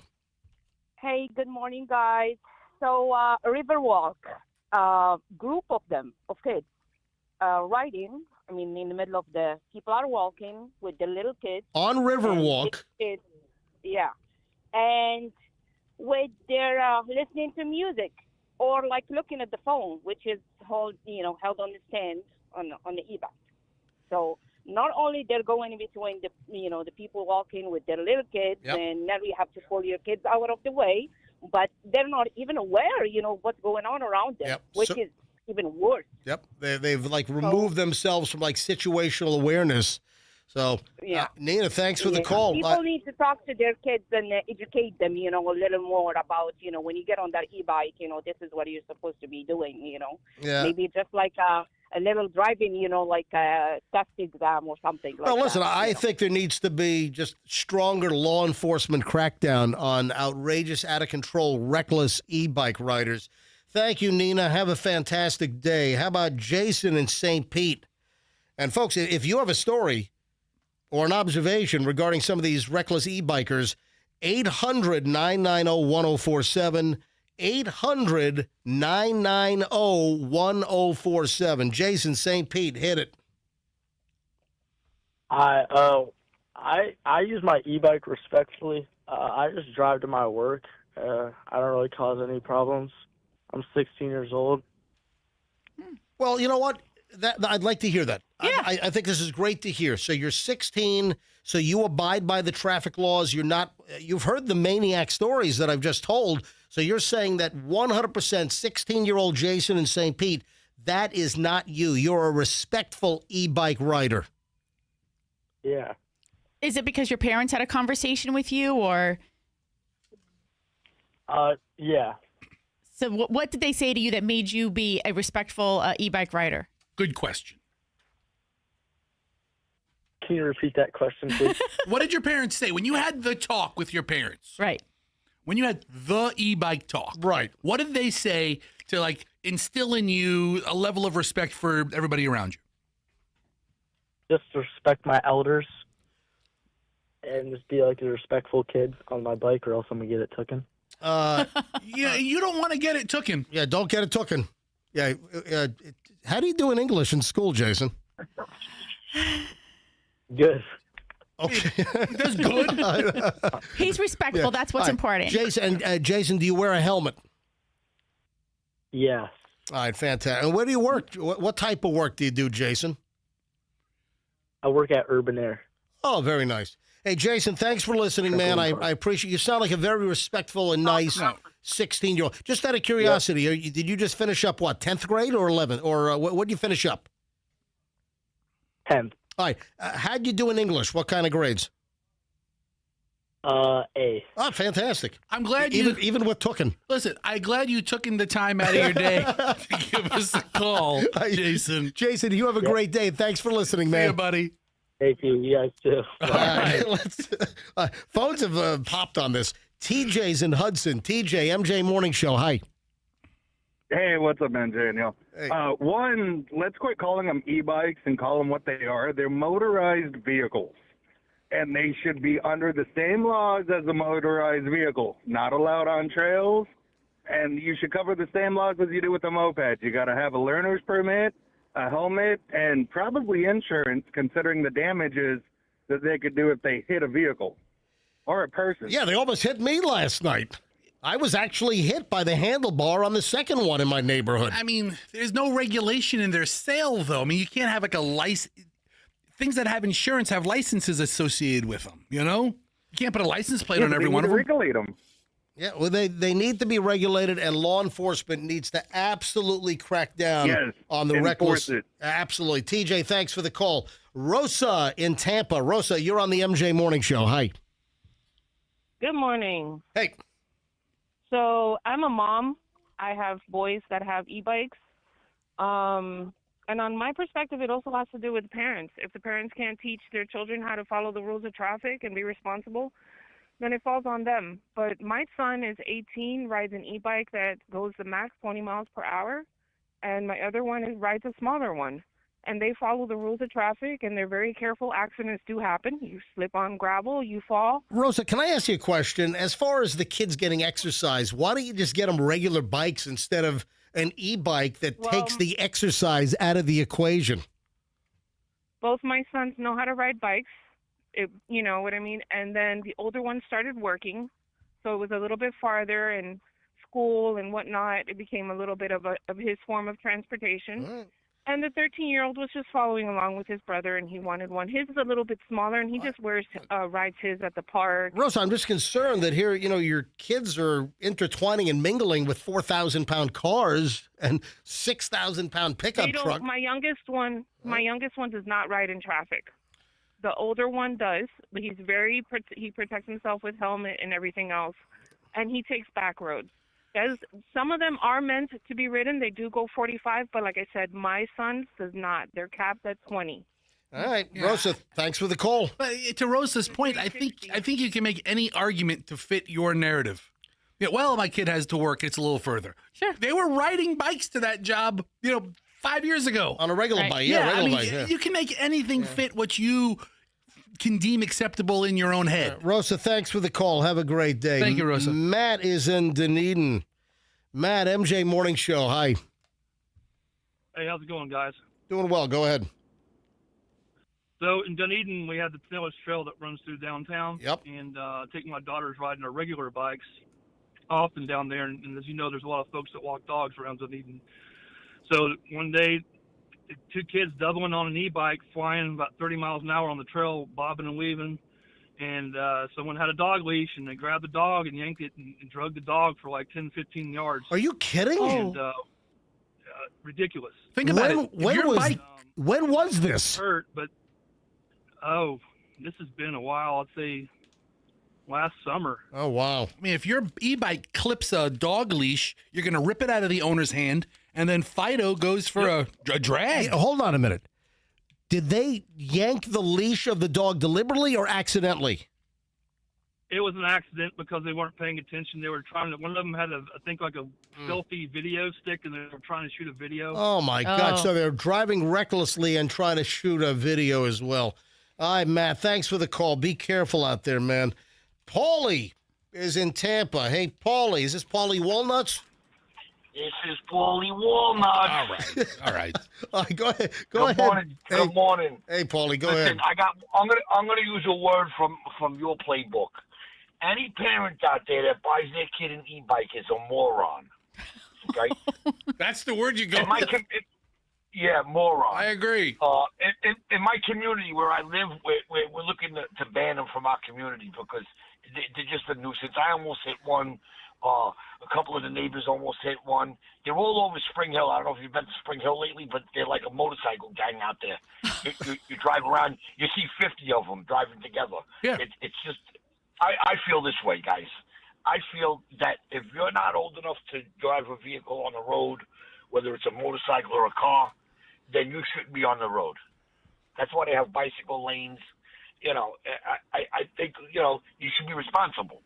And a 14-year-old kid is not responsible. I don't care who it is. Paulie Walnuts, dude, you're invited to call the show anytime you want, buddy. I love Paulie Walnuts up in Spring Hill. Thank you, buddy. I mean, the e-bike gangs of Spring Hill. Oh, man. Hey, Andrew, no more calls. Treacherous. Let me just finish up with Sally, Scott, Douglas, Anthony, Jackson. Man, we got phones have exploded. This is like the end of Romper Room. Just naming kids.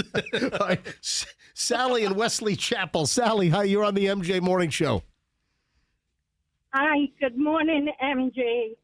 So, Wesley Chapel, Wiregrass, we have numerous e-bikes. It has become a problem. I see it personally because they cut me off there. I live off of County Line Road. I frequent Wiregrass Mall. Yep. And they're zipping through the mall. They're even on County Line Road. And these kids, some have helmets, some don't. But should I hit a child, it's a trauma to me, and it becomes a problem. Oh, absolutely. You know what? Let's coin a new phrase here, Fester. It's an e-bike. It's an e-bike-ademic. Yes. E-bike-ademic. Like an epidemic, but an e-bike-ademic. And we will eradicate it. Yeah, they need to be eradicated. Right, because they're irrational. Yes. All right, thank you for the call. I appreciate it. Let me grab Scott and Brandon. Hi, Scott. You're next. MJ Morning Show. Hi. Good morning, MJ. Good morning, Fester. Good morning, adult in the room. Okay. Hey. This guy. Go ahead. It's enough. Yeah, this guy. Yeah, this guy. You know what? Just real quick. It's not a dispersion on you two because I tell you what, if I was in the room, there'd still only be one adult. Gotcha. All right, Point Scott. taken. All right, what's your e-bike encounter, Scott? Delinquent. Go ahead. But no, okay. So I work at Armature Works. I'm a retired teacher, but I work there. Listen, you want to see crazy? Just go there on a Saturday, a Friday night, and you look and you see them, and I'm sure you brought this up, these e-motorcycles too that they're driving or riding, crazy. And wasn't it on your show, and I'm sure somebody's brought it up, the mother that was charged with involuntary manslaughter? Oh, yes.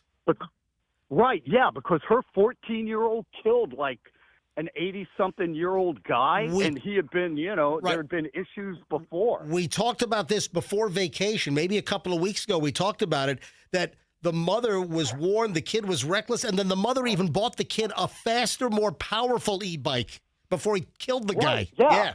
I remember we talked about it. Yes, we did. Killed the guy. Yeah. Hey, Scott, thanks for the call, man. I appreciate it. All right, let me get through these calls because I got to move on. I got a ton of stuff here. Douglas in Palm Harbor. Douglas, hi. You're on the MJ e-bike phone. Go ahead. Hey, how you all doing? Oh, and if you're just tuning in, the reason why we're doing the e-bike thing, I had 2 e-bikes last night. One almost plowed into me while I was walking last evening in the neighborhood. One almost plowed into me doing about 40, 45 miles an hour. And the other kid had a slam on his brakes, and he actually did hit my arm with his e-bike, with his handlebar. Go ahead. Sorry for the interruption, Doug. Yeah, I live in Palm Harbor. And the trail there, I ride on it all the time, like once to 3 times a week, and on the causeway, Dunedin Causeway. And these kids, it's like roaches in the summertime after a bad rain. Just everywhere. Yeah. They're lethal. Yeah. And, I mean, some of them are good, but I even see adults that don't wear helmets and just fly around. I ride a real bike, and I'm wondering, I mean, I wear a helmet, a brand new helmet, and I don't know. I feel like I'm going to get hit sooner or later. Yeah, this has got to be addressed. All have tasers, maybe. What's taser would be a good idea. So tase the e-bike riders? Oh, kind of like fight electric with only electric. Fight electric with electric. Yes. Tase the e-bikers. Yeah. Now we're getting somewhere. Yeah, we are. Yeah, absolutely. Hey, thanks for the great suggestion, Douglas. Have a great day. Anthony in Odessa. Anthony, you're on the MJ Morning Show. Hi. Yeah, guys, it's just simple. These things need to be license plated and regulated. It is a motor vehicle at the end of the day. And it should not be allowed on a sidewalk. You got plenty of these bike lanes on these roads. But, yeah, then they need to obey every law that anybody else has to obey when you're operating a motor vehicle.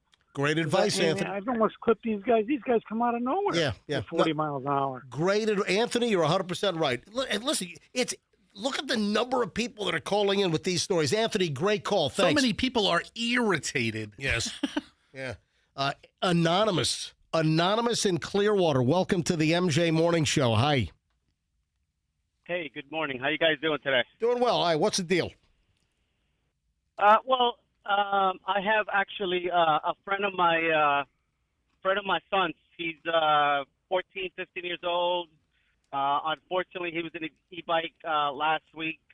A gentleman, I think early 70s, hit him from behind, but the kid had no helmet, no lights, no reflectors. It was already nighttime. Wow. So, I mean, the parents are distraught, of course, but I think they're in the wrong for blaming the gentleman. I know he's of age. It doesn't matter. Listen, first of all, did the 70-year-old in the motor vehicle get charged, or was he not ticketed? They're still investigating, but they don't believe that speed or alcohol, drugs was a... Yeah, he probably couldn't see the e-biker with, dark out and no lights on the e-bike. Well, the parents are not. The kid's 14 years old, and the parents let the kid out on an e-bike in the dark on the regular road? That's my point exactly. Yeah. I think these parents seriously should be held accountable. I don't know whether they should be charged. I don't know something, but they need to be held accountable. All right, thanks for the call, Anonymous in Clearwater. One more call before we move on. Jackson in Lakeland. Oh, Jackson is 14 years old and has an e-bike. Hey, Jackson, welcome to the MJ Morning Show. What's up, MJ? I think that, the bikes, some people just don't see the good side. Most of the stories I've been hearing are just bad about the people that don't know anything about riding them. But me personally, I try to ride as safe as possible. I keep all my stunts on the closed roads and all that stuff. But it's just the parents. They're just handing these e-motorcycles that go like 40 to like little kids, and that's what's causing everything to go all wonky. All right, so you're saying, Jackson, at 14, you're a responsible e-bike rider. You're not exceeding the speed limit. You're driving safely, and you're following all traffic laws. Is that what you're saying? I don't ride in traffic that much. I keep my speeds to closed areas. All right, but also, you know, in the neighborhood, you got to be careful of little kids playing or kids riding the regular bike, and so you are careful. Is that what you're saying? Yeah. All right, Jackson. Thank you, buddy. I have a very serious question Go for ahead. you. That's with a serious question. What's up? Jackson, let's say you're driving through MJ's neighborhood, right? And you see MJ crossing the street. How many points would he be worth? Shut up. Jackson's he's a responsible 14-year-old. Is he a 4-pointer? If we stop. I mean, MJ probably a 10. All right. Hey, MJ, not bad. Hey, Jackson, have a safe summer. All right, buddy. Thanks for listening. All right, so I had no idea the phones were going to explode like that. So I'm a little late getting to my earlobe story. Remember, I had a little earlobe teaser. That's the only reason why I showed up this morning, talking about earlobes. Yeah. So, actually, I had one earlobe story planned, and then suddenly last night, another earlobe story popped up. Number one, your earlobes might be an indication of future heart disease. Oh, yeah. Man, you got to check your earlobes. I had no idea about this. Man, the edumacation that you get from the MJ Morning Show, it's amazing. So, obviously, the leading cause of death in the United States, according to the American Heart Association, 61% of American adults will likely develop some type of cardiovascular disease, right? So, there is an earlobe indicator. This is, I had no idea. So, aside from like classic signs of like a heart trouble, you know, shortness of breath, fatigue, an irregular heartbeat, swollen legs, chest pain, etc., there is an indication with people's earlobes, and this is being recognized as an indication that you might be facing some type of a cardiovascular underlying issue. And it's known as Frank's sign. What the hell's Frank? I just learned this. Frank. What the hell is Frank's sign? It's a marker. It's a diagonal crease or wrinkle in the earlobe that they say is strongly connected as being a predictor of heart disease. It's the Frank's sign. It's a diagonal crease in your ear, in your lobe. I'm looking at a picture online of some old man. Yeah. And there's a diagonal crease. Right on the lobe. On the bottom lobe portion. Yeah. Michelle, come here. Yeah, come to my camera. Come over here. You got to look at his ears. Yeah, let me take my headphones off. Hang on a minute. Yes. Hurry. Come here. Do I have any kind of a crease? Turn your mic back on. I Michelle, compare. I got to turn my mic down. Taking a picture of my side head. Compare that picture with my ear. Do I have any crease in my earlobe? No. All right, check the other side. Hang on. Check the other side. Oh. Yeah, there's a big crease on this Oh, one. you stop it. I'm serious. Are you serious? Let's see. Turn your head. Look, it's Are you serious? MJ. It's a real deep. No, you're making this up. Dude, Verify. Hold on a minute. There is a legit. No, take a picture. There is a legit. Hang on. Take a picture. You're saying that my left earlobe does not have a crease. No crease. My right lobe has I have Frank's crease. Okay. Or you've been wearing headphones for 3 hours this morning. Oh my God, this is terrible. Maybe you should do this when you're not wearing headphones. This is terrible. Okay, so there is a large crease in your ear, but look at the size of that thing. Son of a bitch! There is. I know, dude. Yours, oh my God! I've got my no crease in my left, but my right ear has the crease. You're as good as dead. Cancel. Listen, it's not me. It's Frank. I have the crease. What about you, Fester? Crease is the Let me say. word, is Let me the say. word, is the word, is the word. I checked my right ear, and I don't have it because I think it's because your whole body's a crease. Well, there's so much fat in my earlobe that it just Oh, pushes out no. any crease. Anything on my left? Oh, no. Fester has no creases. Yeah. Oh, hold on. He's 350 pounds. He's a walking heart attack, and he has no crease? Dude, I'm telling you, it's you. No crease. It's you small, high-wound people. that Small, high-wound people. Yeah, you the guys that have to watch out for this crap. The hell's the matter It's not with just you? us fat people. It's people like you. Oh, this changes the whole dynamic of the freaking story. Folks, check your earlobes. Make sure you don't have Frank's crease. Oh, Apparently no. I do. Known as Frank's sign, the marker is a diagonal crease or wrinkle in the earlobe that's strongly associated with being a predictor of heart disease.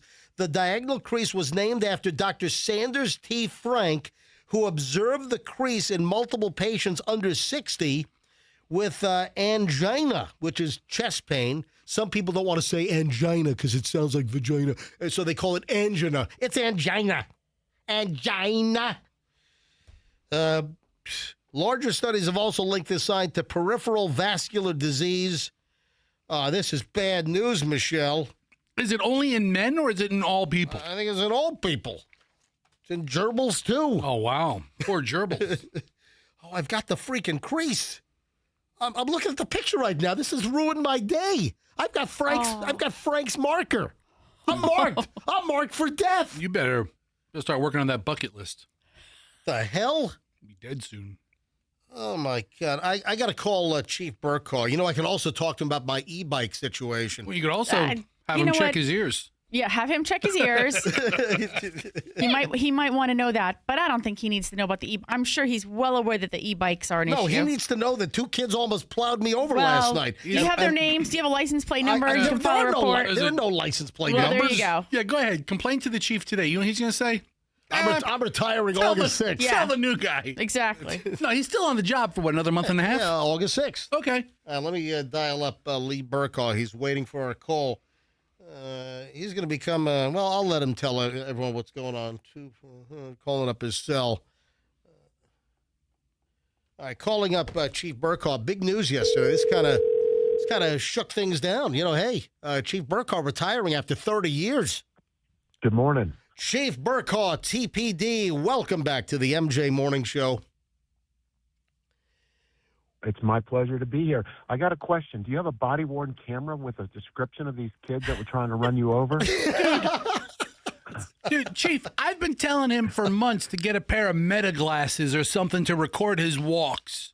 He's a walking target. Dude. You know what? I need to buy one of those Axon police body cameras. That's what I need to get.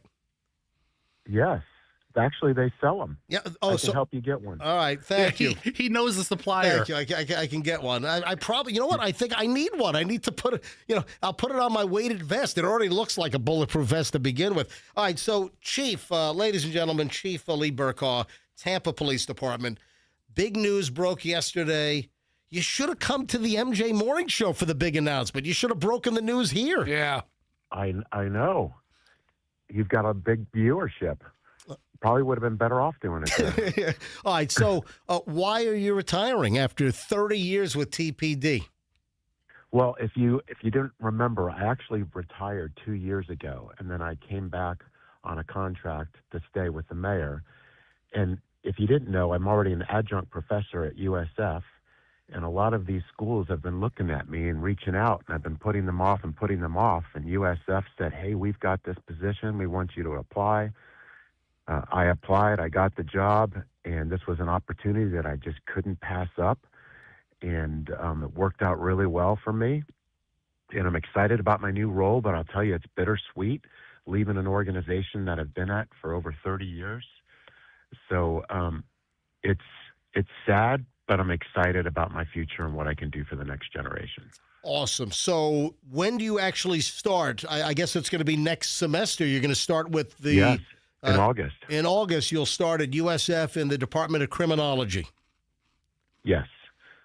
Well, and I'll be coordinating the Masters in Criminal Justice Administration program. Well, that's fantastic. I mean, listen, the experience you've had with TPD, 30 years, and people might not know this story, but when you were a young rookie cop 30 years ago, what was it, 1995 or 96, what did you win from the old MJ and BJ morning show? $5,000. Unbelievable. He was a contest winner. $5,000. He was a contest, won $5,000 from the old MJ and BJ morning show, which is fantastic. And that clearly, I think I paid taxes on it. But You I'll did. Go you, back oh, and oh, check. you did, We gave you- absolutely. they sent you a 1099. Oh, you got 1099 on that. But I mean, clearly that endeared him to the MJ morning show, and that endearment lasts even today. Is that correct, Chief? It is, but I got to tell you a story that my wife told me. When you had the Power Pig back then, and you had those Power Pig license plates, and you had to come in and you put them on their cars. Yeah. Well, she didn't have the license plate holder on the front of the car, so you all just screwed it into the bumper of the car. Oh, no. Oh, no. Yes. Just drilled it So into it's a good thing I won that money to pay for a new bumper on the car. a little bit of bondo. That sounds exactly like something we would have done. Chief, the mayor also yesterday announced that she is not going to appoint a new chief, that your assistant chief, Brett Owen, is going to take over because Mayor Castor is going to be out because she's term limited. When's your term over? Next March. Oh. So the election for the new mayor is next March in the city of Tampa. So she's going to let the next mayor actually appoint the permanent chief. But in the meantime, Assistant Chief Brett Owen will take over. Does he like the MJ Morning Show? I don't know. He does. Oh, He good. loves Oh, MJ. good. And he's great. He pays attention to detail and focuses on things. So he'll keep this machine running and do really well. We have a great team of leaders here, too. And that's one of the things I did as becoming chief, is to ensure that I'm getting that next generation ready. So I would not be leaving here if I didn't know that we had leaders ready to take this department forward. Do you think the new I'm acting very chief, proud. you think he'll give me his cell phone number?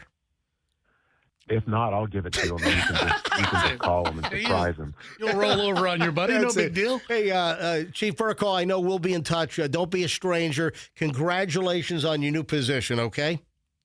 Thank you. And one more thing with the e-bikes. Yeah. There is a new law coming out July 1st, Florida state law that requires them not to go over 10 miles an hour within 50 feet of a pedestrian. Wow. So it's not the greatest, but it is a new tool for law enforcement to help out. So please do call, especially if you're walking around on a sidewalk and they come by. So we will have more tools available for us to enforce after July 1st. Sounds great. Chief, thank you, and congratulations, and we'll be in touch. Thank you. Thanks, everybody. Thanks, Chief. Chief Lee Burkall, retirement announced yesterday. Good for him. Yeah. That's awesome, man. Sounds like he's really heading off to something he really wants to do. All right, if you're let go at Walmart, Walmart lets you go, all right? You got to return the blue vest if they want it back. Really? Yes, man. I got a story. Do they always want it back? Yes, they want their blue. I mean, sometimes Yes. I'm imagining that it's like stained or. Well, here's the thing. I think that you don't want it out in the public so anybody can acquire it. But I've seen, branded apparel. Listen, there are some rogue blue vests that are out there. Sure. Because I've seen some social media videos where people pretend to be a Walmart employee and they record videos of them like completely acting like a really bad Walmart employee in Walmart because they got a hold of a blue vest and they're not really an employee. And that blue vest will get you pretty far. Oh, you probably wander all over the damn place. Probably go back in the break room, if you want. All right, so listen to this. A 16-year-old Walmart employee has been arrested for refusing to return her Walmart blue worker's vest after she was fired. And it gets ugly. 16-year-old arrested, would not return the company vest, according to body cam footage, which was posted up on X. So this was like police body cam footage. The X post showed police detaining a teen at Walmart after managers asked for her blue vest back after they fired her. The video captured officers repeatedly urging the teen to hand the vest over and leave the store peacefully after they canned her. It is property of the store. It is. They're all over eBay, though. Yeah, I'm looking on eBay right now, and there are dozens of them. Yeah, Which one do you want? They're all over the place. I just found your Halloween costume this year. The teen... the teen argued with officers, cursed, and repeatedly asked to call her mother before being arrested and removed from the store. I've got audio. There's video out there. According to the footage, managers told the teen that she was being fired for repeated policy violations, including eating at the register. She's just having lunch at the register. They asked for the company vest back, citing store policy. The teen refused. She said that she would give the vest to another manager later. Officers then charged her with theft, disorderly conduct. All right, here, you ready for the audio? Yeah. All right, here's audio of the arrest. Okay, I'm here. See, now you done screwed up. All right, so now you done screwed up. That's the cop. Where was this? So I don't know. I don't have the exact spot because there's a certain part of the country where the cops say, "Now you done screwed up." Yeah, it's probably that part of the country then. All right, here we go. Listen. Okay, I'm here. See, now you done screwed up. Now you done screwed up. Because she's like resisting and pulling away from the cops. You know, it looked like sort of a battery as well on the law enforcement officer trying to detain her. Bro, stop talking to me. Stop talking to me, bro. Stop. Bro, move. They're trying to like grab the girl because she's like won't listen to commands from the police. Move, bro. Bro, let me go. I swear to God. I mean, just give the freaking blue vest back. Or maybe she wanted it for Halloween, Fester. You know what? She could have gone to eBay like everybody else. Bro, let me go! Bro, let me go! Wow. Bro, stop! Bro, let me go! She's having a meltdown at Walmart. Bro, I swear to God. Baby, just listen. Break anything on me, I swear to God. You are getting a fucking case, bro. Oh, no. Did we miss one? Hold on. I think she just called them effing pigs. Hey, Andrew, you missed effing pigs. There's a lot of pigs in there. Oh, my a lot God. of Fs. I mean, he did a good job. No, there were no bleeps in there. 19 out of 20. No, there was no bleeps. All right, she's repeatedly seen cursing and yelling at the officers. I just had to dump effing pigs at the end of it. Let me go, you effing pigs. My God.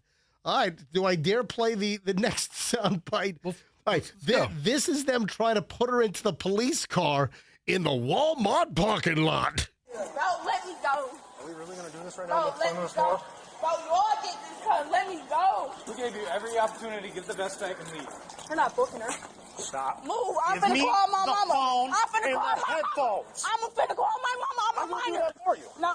Because you done f***ed up. Bro, I don't care. I'm a minor and y'all just did all this. Good. That's what happens when you get arrested. Listen, I don't care. Get in the car. Give me my phone. Get in the car. Stop kicking me. Stop kicking me. Get in the car. And then y'all just did all the. Get in the car. Bro, I'm getting the car. You're getting the ticket. Okay. Bro, stop pulling on me. Whoa!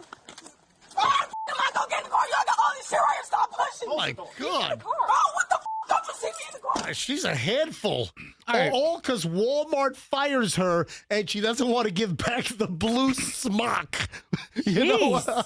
Did Walmart overreact by calling the police in the first place? I'm thinking maybe. I mean, God. I mean, if you don't return, I mean, it sounds like a battle of egos between some Walmart manager calling the police and the police. Let her go. Hold her last check. Right. It sounds like they sort of escalated the situation by you won't get doing your that. last check until you Right. return. Oh, here you go. I'll take it right now. Yeah. But for whatever reason, she dug her heels in that she's not returning it, and then she is 16. I don't support police treating 16-year-olds like this. No, what do you mean? The cops will treat the 16-year-old like when the 16-year-old behaves like that. I don't support the cops coming after the kids for a vest. Officer, Well- use a little. Okay, don't even respond to this one. Are you ready for the next? Listen to this. Okay. Speaking of, I think, potentially delinquent kids, Michelle might have some more information on this. So I am the guarantor of Chloe's lease at her apartment up in Connecticut at law school. Okay. So Chloe's back home for the summer. She's got an intern gig this summer, legal intern gig. So she's back home, and I'm paying rent on her apartment all summer long. Hey, could I Airbnb it from you? Sure. Well, I'll go up there to Connecticut. Yes. Sounds beautiful this time of year. It's beautiful. Hey, Allison, summer vacation to Connecticut. We're going. Hey, guess what? What? Guess what I'm paying for? Rent. I'm paying rent. You should really put it on Airbnb. Yeah. Chloe's down here in Florida, but guess what? Daddy MJ is paying rent all summer long. Q105. So, being the guarantor who pays Chloe's rent because she's up at law school at UConn, I get the notifications from the management office. You're on the email chain. I am. Yeah, okay. Listen to this. What do you got? Hello, residents. Got this yesterday. Hello, residents. If you had two boys approximately 10 to 12 years old visiting you on May 27th, please contact the leasing office at your earliest convenience. We're attempting to identify some visitors who were on the property that day and would appreciate your assistance. Thank you for your cooperation from blah, blah, blah, the property manager. What happened? Yeah. So, Michelle, you have a little bit more insight? What's going down? Yeah. I think the mailroom was robbed. Apparently, the little bastards stole Amazon packages out of the mailroom at Chloe's apartment building. I don't know how many apartments are in the building. I mean, it's a decent-sized building, so they have a... There's like 300 and something apartments in this building. So they have a decent-sized mailroom, and Where you just walk in and take your crap? Oh, yeah, you just walk in and take your stuff, right? So it's just shelves, and they organize it by your apartment number. So I think when they built these apartments, or most apartments that were built before, 10 years ago, you get like a mailbox. Yeah, she has a mailbox. Maybe big enough to fit like a small shoebox in. Right. Yeah, so she has a regular metal mailbox. Right. Dude, what do you mean? Those mailboxes have been around forever. That's what he just said. That's my point. He literally said that. But with the Amazon packages, they have like a package room with like metal shelves. You don't say. I said the same thing like 30 seconds ago, except I didn't flail my arms as much. I'm flailing my arms. All right, go ahead. And you weren't frustrated and flustered. So these little kids that were these 10 to 12-year-old two boys Hoodlums. were visiting hoodlums. Yes. Hellions. Yeah. So I guess. Like out of the Bronx Tale or something. Out of a Bronx Tale. All right. So And the manager saw them on video. Because I guess people probably reported probably an abundance of packages missing on one particular day. Right? The room's under surveillance. These little freaking delinquents, man. So they ripped off. People got notice that their Amazon package was delivered, and then it wasn't in the package room. They go back and look at video, and here's like two kids, like 10 to 12 years old, ripping off people's Amazon packages. Right. What a bunch of little turds. I mean, and now it sounds like they might have been guests of a resident. Yeah. That's really going to suck for that resident. Oh, man. Yeah, turn these kids over to the cops. Yeah, we'd have the same audio as the girl being arrested at Walmart. So that's all the information we have? That's all that, Chloe received an email about the robbery, or I shouldn't say robbery, the mailroom robbery. It was a robbery, burglary, whatever you want to call it. Is Chloe available now? No, she's not. How do you know? Because I know that she's already at work. Oh, she is? Yes. Well, she's an intern. She can take a call. She's not getting paid. No. All right. Okay. Did Chloe have anything stolen? No, she's here. No, but this happened back in May. This is May 27th. Yeah, she had already departed. She'd already departed. Right. You're right. Okay. All right. Can you imagine these little putzes are ripping off packages out of the mailroom? I mean, it's pretty I guess ingenious for them to think about because they know. What do you mean it's ingenious? No, I'm just saying. No, I'm not saying you're condoning their early life. No, I'm not condoning it. I'm just saying they obviously scoped out a situation where they were like, hey, nobody's monitoring the mailroom. We can just grab a bunch of junk. Oh man, what a scheme, man! Right. You're praising their scheme. That's great. That's great. I can see how these young lads when they knock off a 7-Eleven in 2 years, you're gonna praise them for that too. No, I'm just saying, and they might not even understand the repercussions. I mean, we don't know if they're 10 or not. If they really. Maybe they went in there. Maybe somebody sent them to get packages. They could be 8. They could be big 8-year-olds. I don't know. I didn't see the video. I mean, they thought it was genius, but they're going to get caught. Exactly. Unbelievable. I can't wait for Bailey to get here tomorrow. I know. So she has so much. She was rear-ended? Bailey, the intern, who... Not exactly. She just graduated from UT. Bailey, the intern, who's been here every Wednesday since last October. She graduated from UT. Right. And she still wants to come in, because she wants to stay in. She's from New Jersey, but wants to stay in the Tampa Bay area, get employment here. Mostly for the radio station swag. Yeah, and she still wants to come in because she loves being in here in the morning show. She loves it. So she's coming in tomorrow. So she was hit by another vehicle. Let's not tell too much of the story.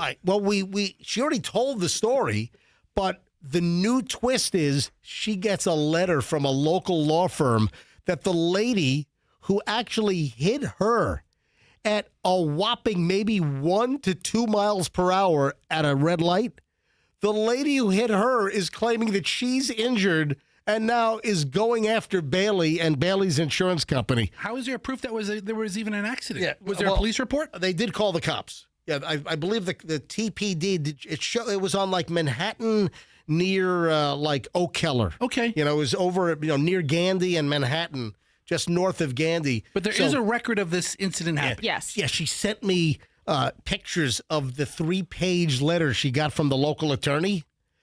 And we're gonna. Is it an attorney that is known in the community? I've heard of them. Okay. We're gonna read the freaking letter on the air tomorrow. Let's get the attorney on. Yeah, let's have MJ's court. Yeah, I'm gonna tell his attorney that the client he has is a big freaking faker fraudster. Oh, that's never stopped an attorney before. I don't even know who this is. Yeah, a 1 mile an hour tap after your client hits our intern, and now your client's running around with spinal damage. Why that couldn't spinal bifida all of a sudden? Okay, why couldn't Bailey have? I mean, was she injured? Could she start feeling? I think we suggested that. Hey, she keep a go log. Go get a neck collar. Neck brace. Yeah, that's your job. Get a wheelchair. Yeah, go get a neck brace. Yeah. Now seriously, get a neck brace from like Walmart or do they sell those? Or you got a Walgreens? Walgreens, Walmart, one of the walls. Yeah, we got to have her in a neck brace on MJ TV tomorrow. All right. All right. So, isn't there like a statute of limitations? Unlike you have to receive medical care after like 2 weeks or 3 weeks. I don't know. After an accident. Yes, it's like within a certain amount of time you have to be seen by a physician. Are we still in that window for Bailey? I don't remember now. Wasn't it like during like a holiday or something, or like what? Something was going on that day. It was the day of the that Special Forces presentation. Yeah, you know what? I think she comes in here all gimped up good tomorrow. That's right. Okay. We're going to get her one of those talking keypads. She can't even speak for herself. She'll be like, I'm Bailey, the intern. Suddenly she's Stephen Hawking. Yeah. Hey, your friend has that wheelchair out there and wherever that he couldn't get rid of. We'll fight fire with fire. Oh, you know what? Scott, who owns West Coast Pawn. Yeah, we get a hold of Scott from West Coast Pawn in Lakeland and see if he still has that motorized wheelchair that he bought. I need him to drop that off. Yeah, we need it. And Bailey needs to she needs to ride that into the studio, crash it into stuff tomorrow. I'm gonna get like a Stanley Cup with a really big straw, and then I have the Kemp Law Group send a letter to the other lady and the other attorney saying we're gonna hit you twice as hard. You bitches. Seriously. Yeah. I thought if you were the at-fault party, right, there was a significantly less chance of a claim. This is a crazy freaking story. I think the woman saw Bailey for being like a naive student away from home, out of town, New Jersey tags, probably has all kinds of insurance, daddy on daddy's dime. I got some green light. So Bailey's here tomorrow. Okay, I'm going to read the whole letter. And they're making all kinds of demands in the letter. Oh, and my gosh. That letter was out of control. Listen, my wife, the attorney, said the letter is out of control. I'm going to read the out of control demand letter on the show tomorrow. I'm going to call this freaking attorney out. Can't wait. Yeah. I got some green lights that are out. And you know what I realized? It's a local company. So you ever hear of Ditech? Oh, yeah, Ditech. D-I-T-E-K. Yeah. They do like big surge protection. They're like worldwide, but they're based like right in Largo. I never heard of them before. So when I built my house, I put these Dytech surge protectors in the house, and I got green lights that are out. Protect electronics from surge. Yeah, anybody. So they're a little like little green pilot lights, and I think that tells you when like the surge protection's working. And then I've got like 1, 2, 3, 4, 5, I've got like 10 of these in the house. Where? And in the garage, because we have 600 amp service, we've got those 3 panels in the garage. All 3 of those have green lights, and those are good. Is there a joke coming? No. Okay. I need. I mean, this is electronic talk with MJ. I need. Hopefully, well, call him after the show. I need is somebody from Dytech on Starkey Road. It's a huge company, and they're based right here. I mean, somebody from Dytech has to be listening to the show. I've got green lights that are out. What do I do? Call their customer service line. Yeah. You call their customer I service don't give line. a crap. He's not your assistant. I want you to get surged. You want me to get zapped? Go surge yourself, huh? Just call me Surge. Surge you. Surge. My name is Surge. Seriously, anybody from Dytech listening? What do I do about my green lights that are out? Well, first you go to the Contact Us page. I'm here now. First name, MJ. Last name. Don't type anything in there. What? Phone number. I'll put your email. I'll put your email here. MJ. Hey, how about I want customer service to come to me. Anybody from Dytech listening? These things. Listen, they've been in my house for 20 years. All right, so I don't. Are the green lights supposed to go out after 20 years? Somebody from Dytech, please get a hold of me. MJ at MJMorningShow.com. I like when customer service comes to me. MJ at MJMorningShow.com. First name MJ, last name Morning Show. Your email MJ State, Florida. Dytech is at 1 Dytech Center, 1720 Starkey Road, Largo 33771. They must be like fans of the MJ Morning Show over at Dytech. All right, sales, international sales, CAD drawing, customer service. Is there a box to check for no green lights? Here we go. No, don't send this. This is how it's going to get done. Don't green lights on my surge protector. Help.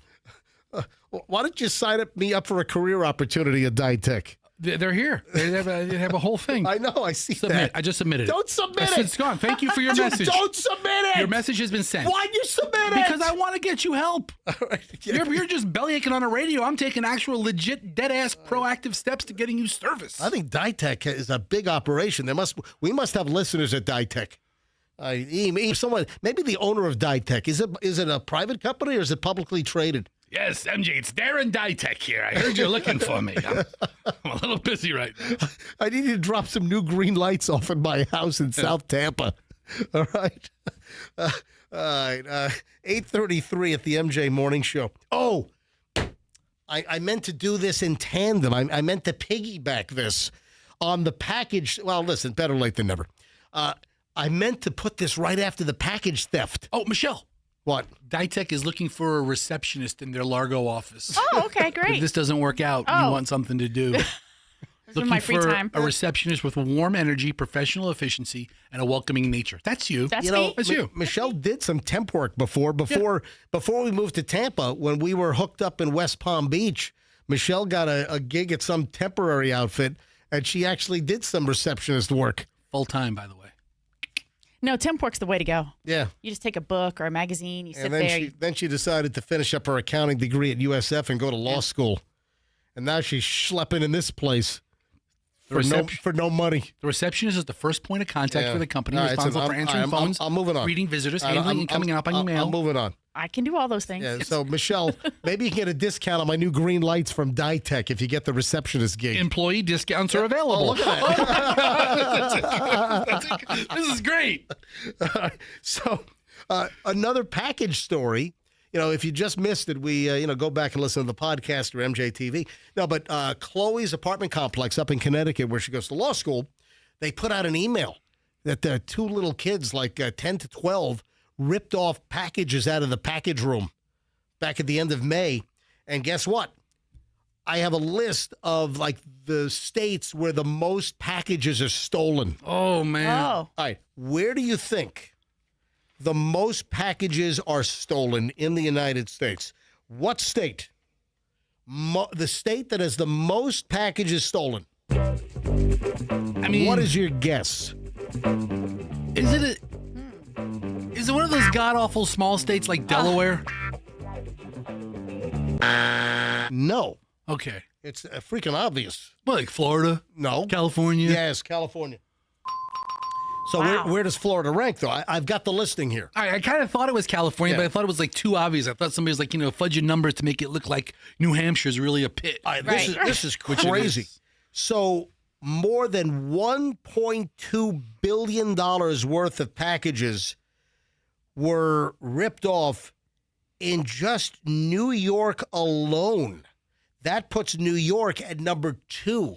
California, number 1 with $1.54 billion. So California, number 1. Was Florida number 3? Hang on.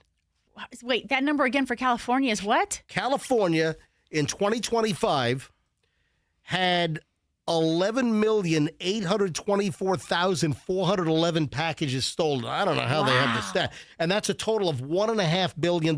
New York is number 2 with $7.8 million packages snatched, $1.29 billion.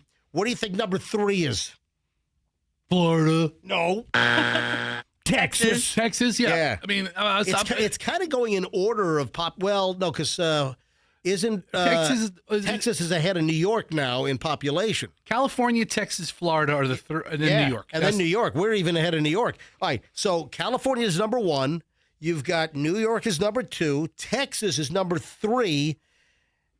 And Florida is the 4th most ripped off package state in the United States of America. Is Pennsylvania up there? That's high on the Florida, resident scale. Last year, Florida had $984 million worth of packages ripped off from people's porches. Wow. 6,417,831 packages ripped off in Florida. I don't know. How do they get these stats? How do they know that Aunt Irma, had her hemorrhoid pads ripped off from her front porch? How do they know that? After a couple of days, Aunt Irma was complaining. Yeah. Waiting for those hemorrhoid pads. All right, then the top 10 is rounded out by Pennsylvania, Michigan, Ohio, Georgia, Illinois, and North Carolina. All pretty highly populated states. Yeah, it seems to kind of follow population.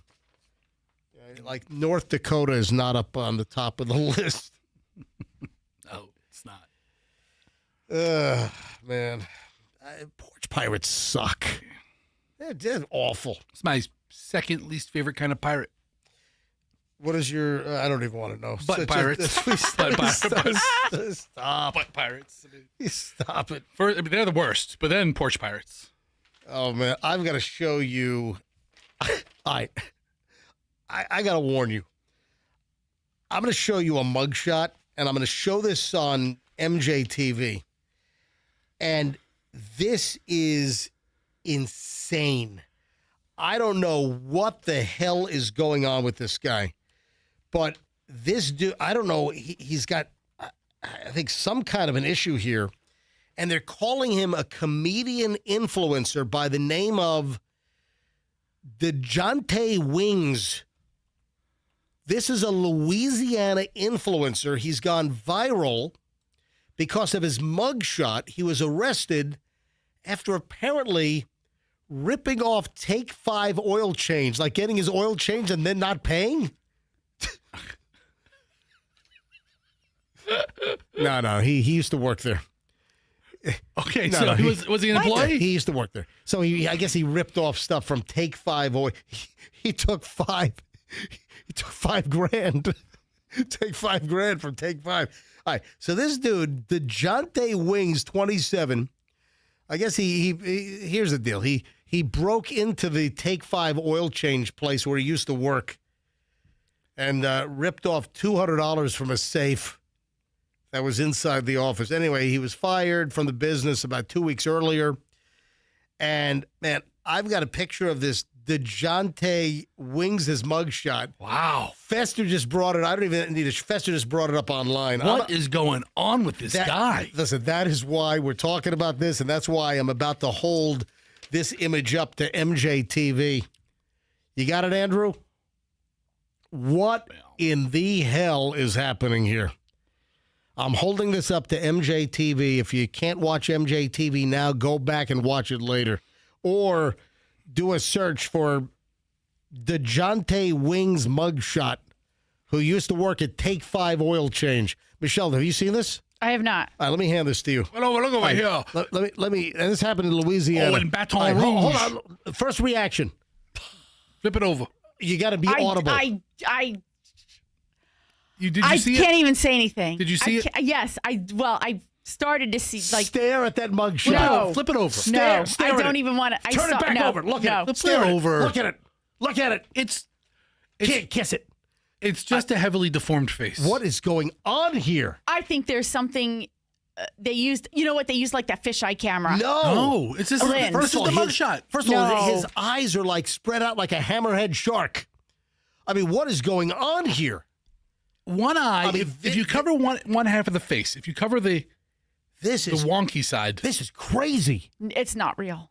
It is. It's real. This is a real mugshot. This is not real. From the Baton Rouge Police Department. Did he have a stroke? I don't know, dude. It's his skull. It's his bone formation. I mean, I hate. It's not my typical style to make fun of people with deformities. But this guy, this is insane. He's the exception to the rule. I'm looking at this. I'm like, what? Somebody tell me what is happening here. DeJounte. If I looked like this, and I'm not a very good-looking person, but if I looked like this, I would not break laws. I would really live a straight I'll tell you what, if I pulled it to Take 5 Oil Change, I'm pulling right out and going to Quickie Lube.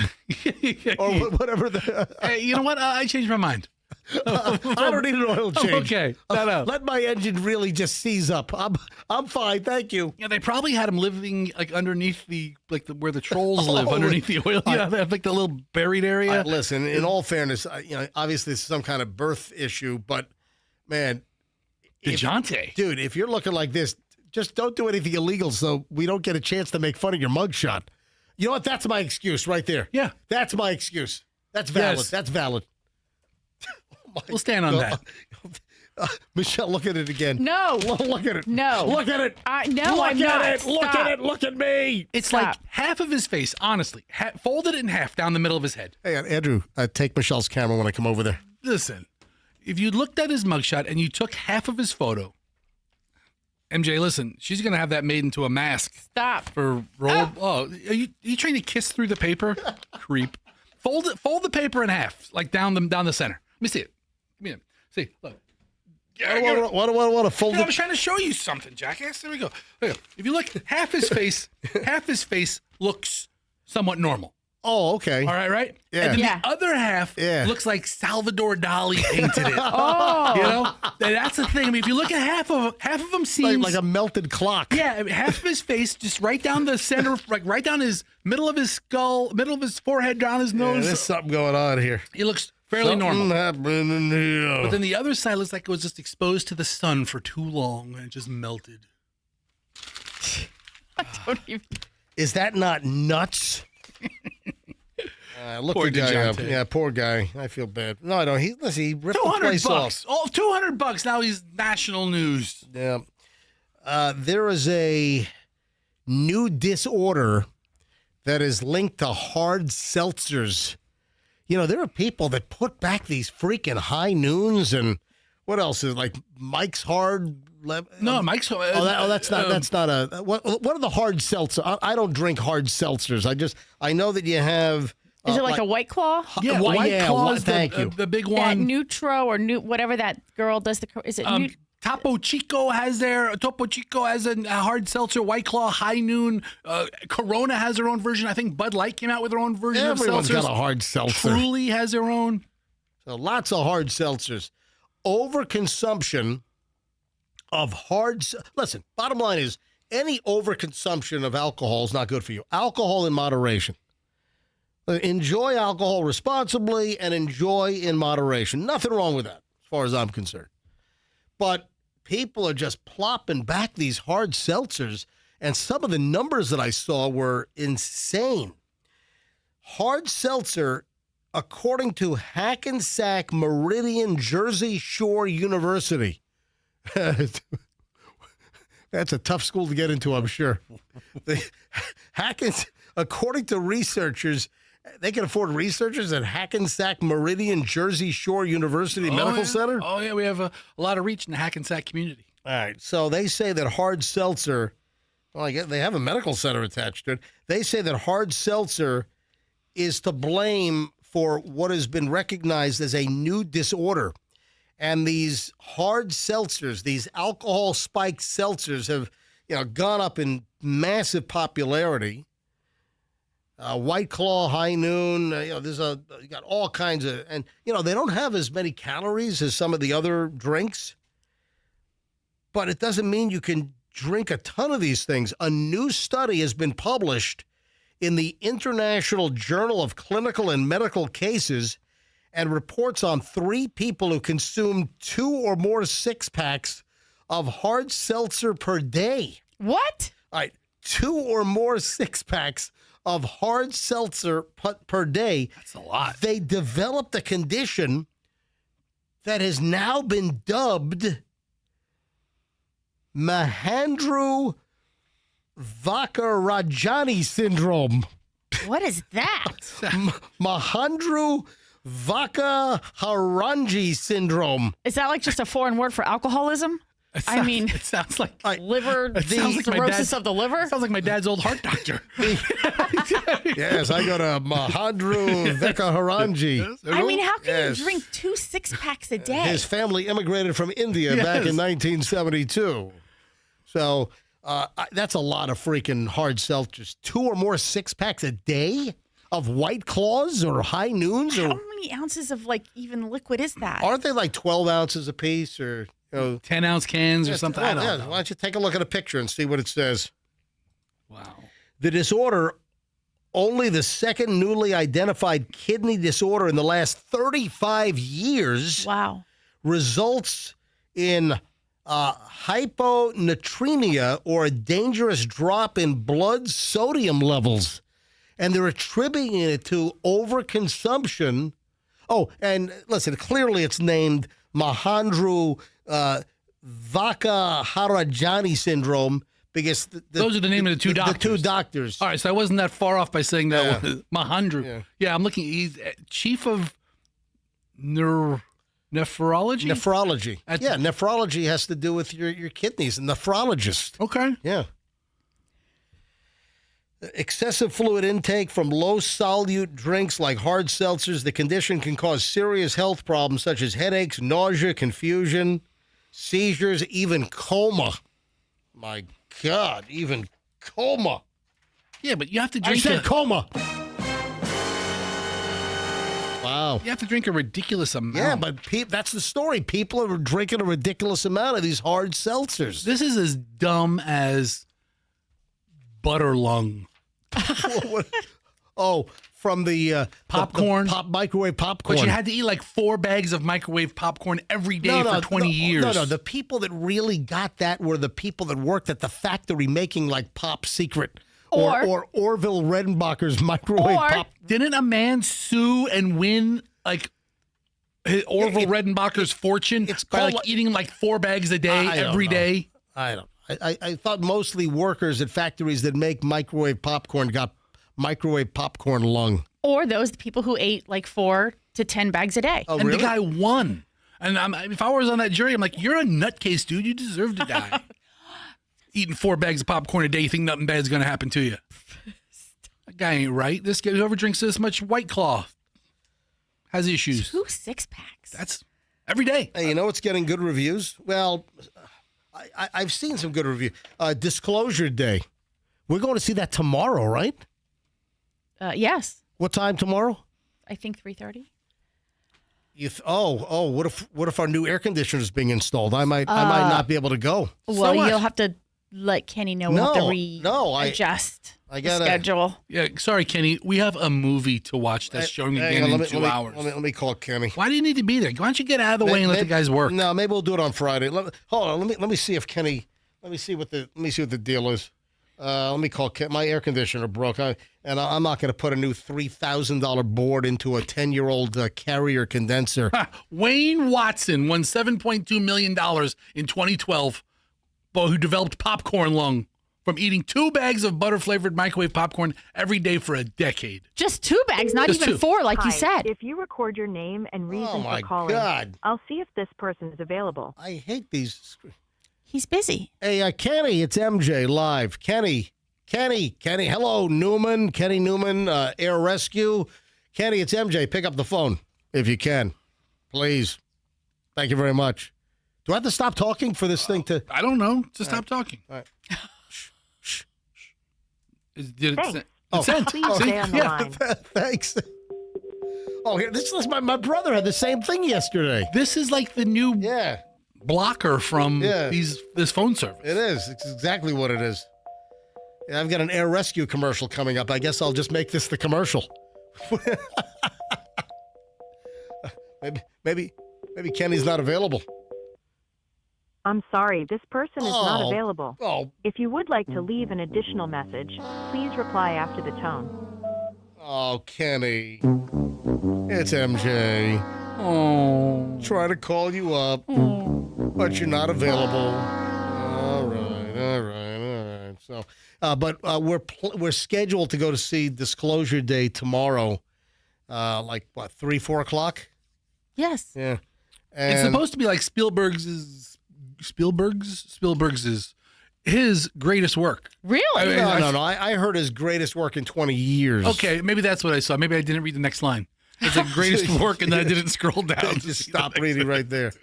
Now, listen, I've seen, here's one review. New York Post says there's an alien cover-up in Steven Spielberg's exciting sci-fi movie. Anyway, this review was pretty good. Here's another review. What's our phone number here? 1-800 800-990-1047. Why? I'm talking to Kenny. I said, Kenny, call us now. All right. Well, he should call in. Hold on. Did Kenny text you? No, I wrote him. I was like, hey, can we call you now? He wrote yes. Then I'm thinking, that's him. That's Kenny. All right. Yeah, put Kenny on hold. Yeah, so Disclosure Day. Here's one. Disclosure Day film review. The truth is absurdly out there. Oh. Yeah, this is a 15-page review. Let's not get to all that. It's 5 pages. 15. Is it 15 or 5? No, it's 5. Okay, well, I still want to hear it. Yeah, so this one, this review has 3 stars out of 5. 3 out of 5. That doesn't sound very good. Yeah, Steven Spielberg believes the defining American filmmaker of his lifetime first told us aliens existed half a century ago with Close Encounters of the Third Kind. The message was refreshed with E.T., the extraterrestrial, in 1982. So is this just like Close Encounters Part 2? Well, they're saying that the Disclosure Day, it's not really what you think of. It's sort of about a movie about an alien cover-up. It's not like the aliens are invading us and zapping all the people with, lasers. So he's just tapping into all the conspiracy theory with, Area 51 and that our government has been covering up something for the last, 70 years. Here, take these 2 reviews. I don't need them. What do you mean you don't need them? She's going to see it tomorrow. All right. All right, go to Kenny. Yeah. Hey, Kenny, it's MJ. How's it going? Hey, buddy, we're live on the air. Hey, did you get my message? We called you and I got your screener. Did you get that message or no? Yeah, I was doing a training. I just got out of it. Oh, okay. All right. Hey, we're scheduled to go see Disclosure Day. That's the brand new Steven Spielberg movie tomorrow. He wants to invite you. No. Right, I know. It's just that you're inviting Kenny to take off from work early. The guy who runs the whole shop. Michelle? Yeah. Yes.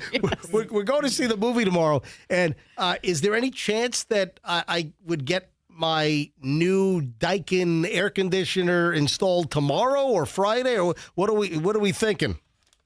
It'll be tomorrow. I just got off the phone with them to make sure the system is available, so we got you locked in for tomorrow. Oh, okay. Wait a second. How long will it take to install? I would say anywhere between 8 to 10 hours. What? Yeah. What if I wanted to put, all right, Michelle, I can't go tomorrow. I've got to get the air conditioner because Friday's probably not a good day, is it? What are you going to MJ. You're not going to help the guys. Why don't you just leave them alone for 3 hours, go to the movie, come back, they'll still be working. Friday we have dinner. I've got stuff on And Friday. listen to Kenny. He doesn't need you around questioning everything. I'm out of disclosure. I got to be home. Kenny, cancel, Kenny, because he's going to be up your ass the whole time. Kenny doesn't want that. Wait, let me ask you this. I'll just go. I can see with Michelle. Yeah. I can go with you, Michelle. Yeah, that sounds like a wonderful plan. And I'll stay home with Air Rescue's crew while you know what? they put in the new air conditioner. Kenny doesn't mind turning on the air. I had Kenny put mine in my house. I was like, Kenny, we're leaving for 6 hours. Dude. Right. You have the place to yourself. Do whatever. Yeah, just call me when it's done. How early do your guys want to start, Kenny? 8 o'clock. Okay. All right, so could they be done by movie time at 3:30? That's really pushing it. I would. It would be pretty close, but yeah, it should be close to it. Yeah. All right, you know what? Let's. I mean, look, Julian's there, so Julian they let can him start in. whenever. Exactly. All right, Kenny. I'll talk to you after the show. And you know what? I'm doing an air rescue commercial right now. This is part of an air rescue commercial. It will be. You should take the whole crew after they finish to the movie. Hey, here's the incentive. Get my air conditioner installed, and the whole air rescue crew. We're going to take you to Disclosure Day at 3:30 tomorrow at AMC. There we go. We got to get some tickets. Yeah. All right, Kenny. I'll talk to you later. Thank you, man. Buddy. All right, man. Oh, he's the best. Now, sir, folks, I mean, isn't this a great commercial? I'm a paid endorser for Air Rescue. Did you say you're a pain endorser? No, I'm a pain. It sounds like you're a pain. He is a pain in me. Yeah. But I'm using Air Rescue to put in a brand new air conditioning system. I've got a 10-year-old Carrier. The board went and I'm not putting $3,000 in a new board. I'm just going to put in. They love the Daikin systems, the inverters, and the power bill goes down and everything. So I'm going to put in a new Daikin. This will be the second Daikin because I've been, as the Carrier systems fail in my house, I'm putting in these Daikins. So Air Rescue, great sponsor here on the MJ Morning Show, putting in my house, and they're great. People love Air Rescue. Any air conditioning issue, folks. Just go to airrescue.com, airrescue.com, and guess what? $500 off during the month of June on a new system. Hey, Kenny, I want my $500 off on my new system. And I want the MJ discount for 10% off on top of that. That's right. Any air conditioning problem, folks, you go to airrescue.com, mention me, MJ, get 10% off. And during June, seriously, $500 off a new system if you need one, like me. airrescue.com. 888, never wait, airrescue.com. Tell them that MJ sent you. All right, let me tell you about the phenomenal, the absolutely incredible service you're going to get from Dr. Childers. Dr. Childers is the one and only dentist that I can highly recommend. Why? We go back 20 some odd years with Dr. Childers. Dr. Childers did Mangle Mouth on the MJ Morning Show previously, did dental corrections, Mangle Mouth corrections on dozens of winners. We love this guy. Dr. Childers has opened up Cova Dental. So if you need a great family dentist, I'm going to tell you right now, look no further, it's Cova Dental. So Dr. Childers has founded Cova Dental, K-O-V-A, covadental.com. They are expanding rapidly here in the Tampa Bay area. They're open in Bradenton. They are open in Carrollwood and Tampa. They're opening Plant City as we speak, and coming soon, St. Pete and Newport Richey. If you need a great dentist, folks, Cova, K-O-V-A, covadental.com, and tell them that MJ sent you. Do not, folks, whatever you do not miss out on Ford employee pricing from Veterans Ford. So Veterans Ford, longtime sponsor here on the MJ Morning Show. Veterans Ford would love you to stop in and grab a Ford vehicle. What truck? What SUV? What are you looking at?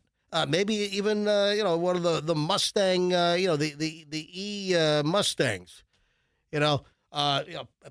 The bottom line, folks, people take advantage of these Ford offerings when they come around, and when they do not let it get away from you. Also, time is of the essence. Why is time of the essence? Because inventory goes fast when we're dealing with this type of an offer. You pay what the Ford employee pays that works, let's say, on an assembly line in Louisville, Kentucky. You pay what some dude who's worked for Ford for 25 years pays. Simple as that. It is Veterans Ford and Ford employee pricing right now. Veterans Ford, Line Bar, and the Veterans Expressway. And tell them that MJ sent you. Traffic's on at 9 o'clock. Let's grab Shriner with the latest MJ Morning Show back in just a sec. In Hillsborough, still dealing with the accident on 7.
To the show this morning.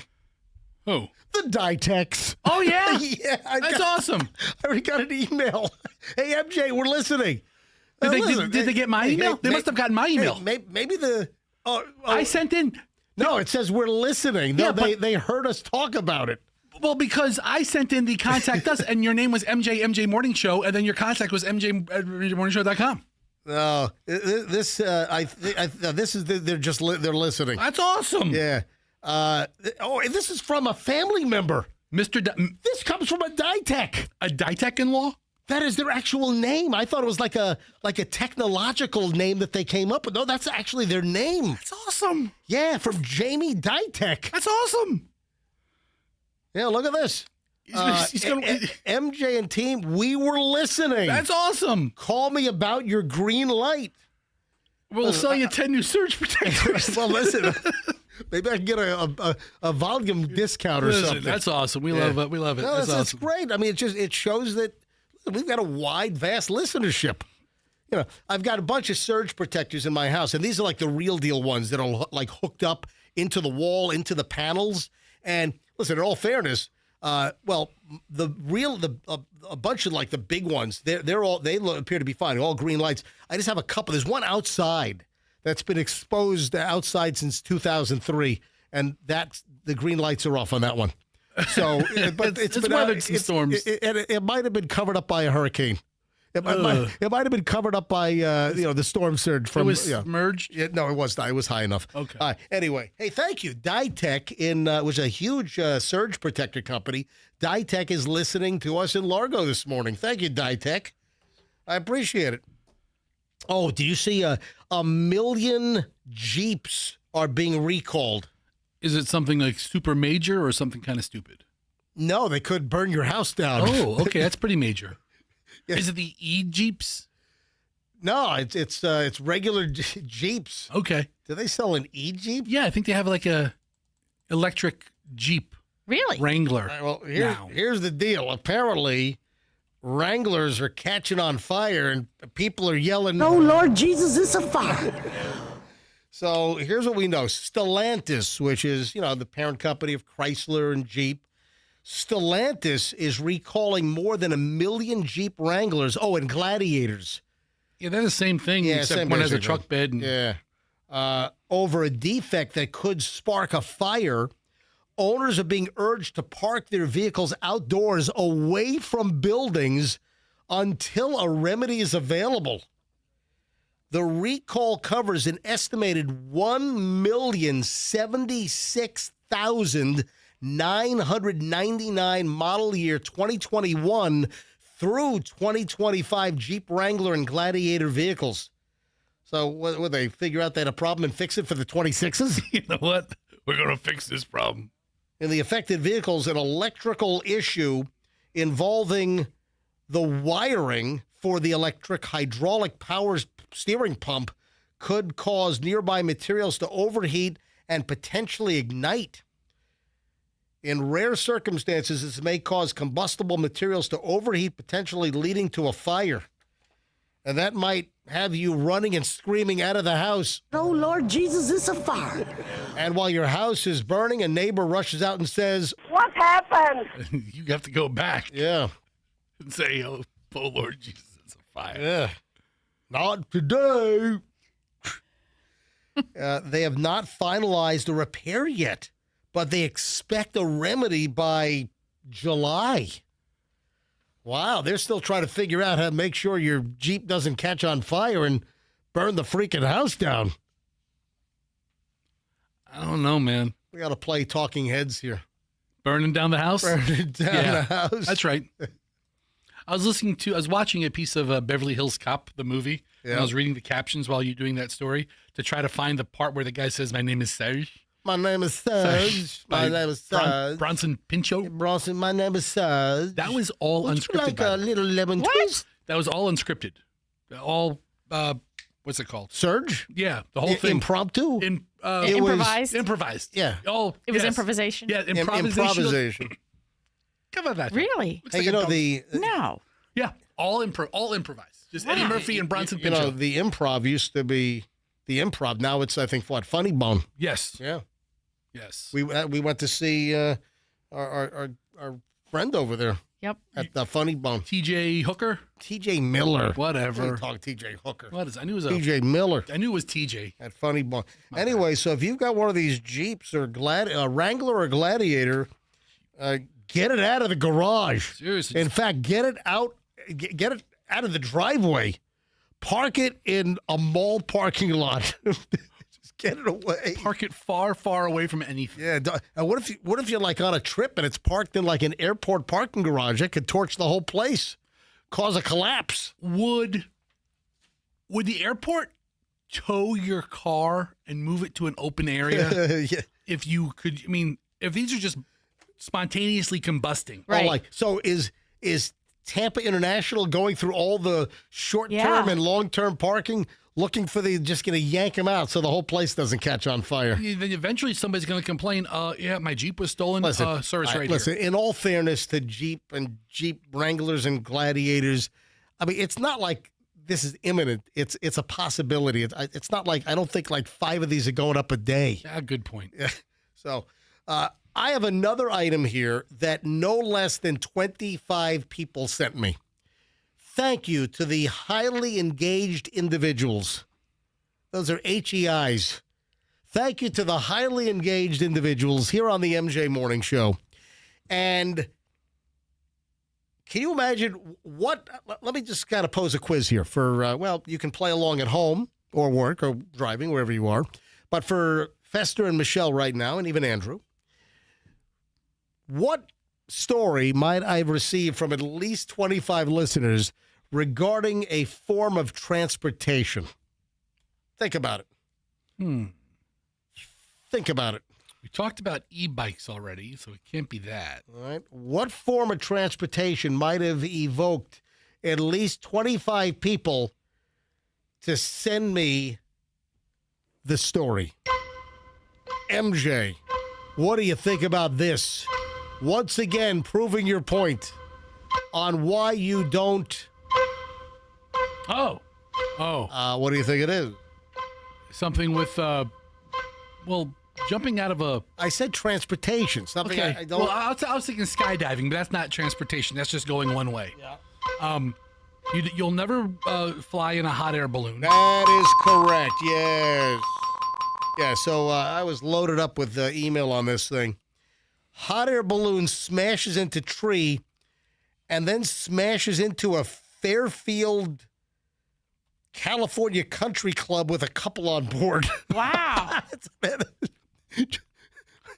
What? No power lines nearby? I mean, if they were at least responsible enough to stay away from the.